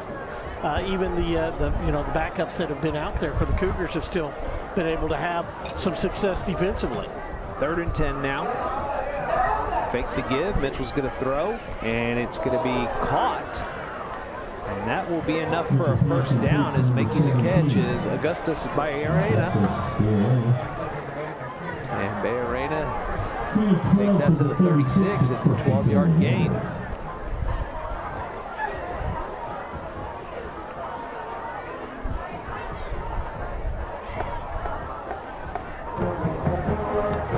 Mitchell takes the snap. He's going to try and throw deep again. They're working on C.J. Lewis once again, and it's incomplete. Lewis doing a nice job of hanging there with Garrett Pikes.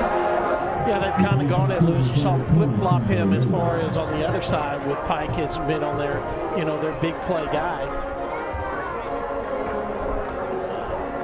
And I think that, you're kind of out there on the island, and you're showing if you can stand the heat out there or not. I think he's done a pretty good job. Second down and 10. Shotgun formation, fake the give. Looking to throw, and he's not going to be able to get it off as he's going to be swarmed by DeAndre Harwell. That's going to be a sack and a loss of 4. Actually, they're making a loss of 3. That'll set up 3rd and 13 as we approach 3 minutes to go in the ball game.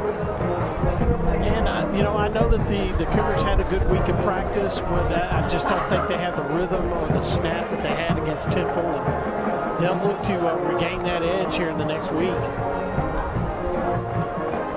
Mitchell looking to throw over the middle, incomplete. Way too tall for his intended target.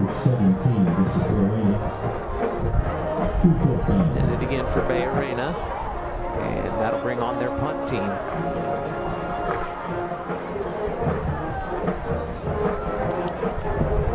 Zach Dang will go back to receive this one for College Station. Ivan Rodriguez will punt it away. And Anthony Trevino on the sideline in crutches really is going to be the big decision, talking points as long as it has with the quarterback as well. Dang fields this ball at the 17 and goes right to the knee. I'd be surprised if Maiden's out for any length of time. That's a little bit of shoulder he's had. He's been up on the sideline the whole time, but your relatively thinness at running back, a little bit more exposed if you're going to have Martinez go down for any length of time. I'm sorry, Trevino. Trevino, yeah. 2:45 to go in the ball game. College Station on top, 38-10. They take over 1st and 10. Their own 17. Going to hand it off to Wilson Stapp, and he's going to go off the left side and pick up 2. Now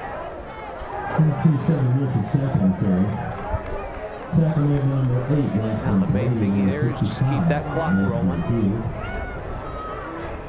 I'm going to hazard a guess that a lot of these penalties and the problems you had at that aren't really going to be, the coaching sets aren't really going to have a lot to say about that to some of the guys, because I have not thought that, several of those penalties were justified anyway.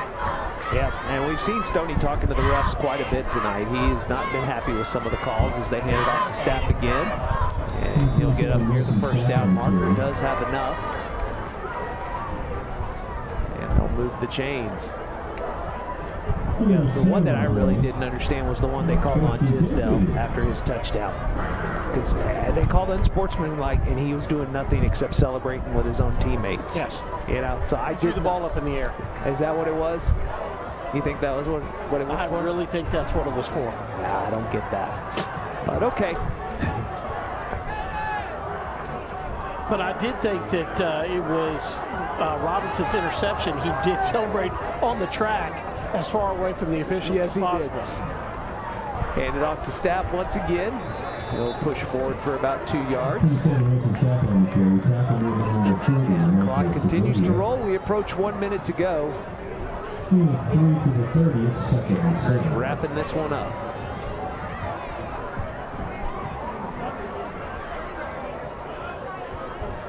Coach Pryor in no hurry here. They're going to let the play clock run down. It's at 17.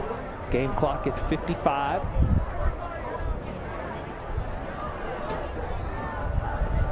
couple of knees, and you can take this one to the bank.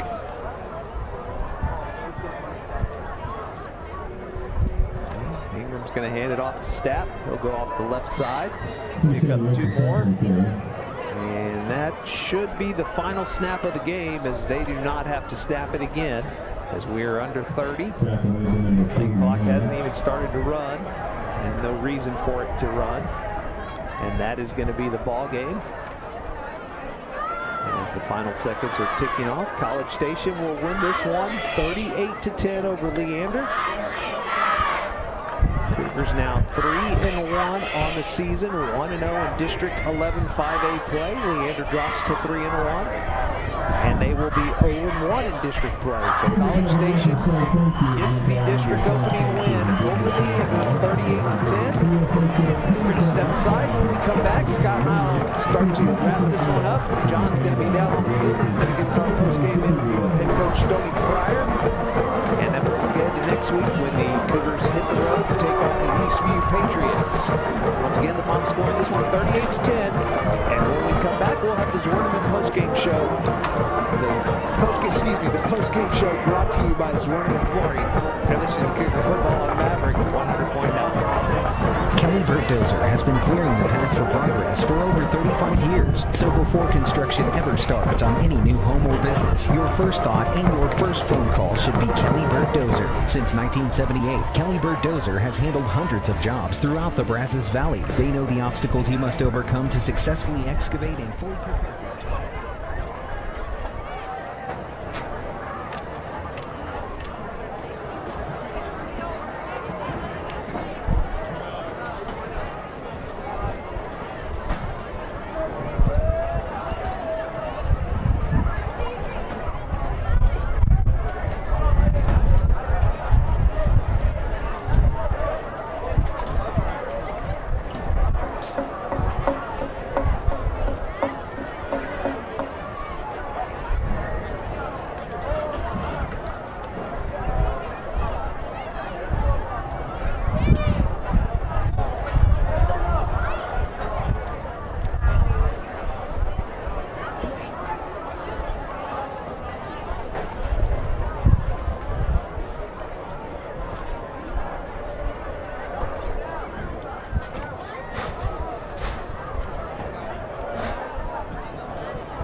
talk like a king. You can act around now, say the same thing.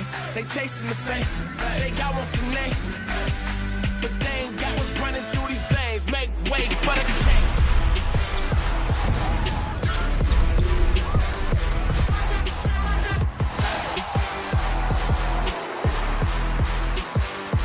Make way for the big shots, big balls, big rings, big rocks, big bag, big moves, big cars, big man, big plan, get lost. We've been this wrong. Look at me now, you can't hold me down. So give me the crown. We're not the same, we're not the same.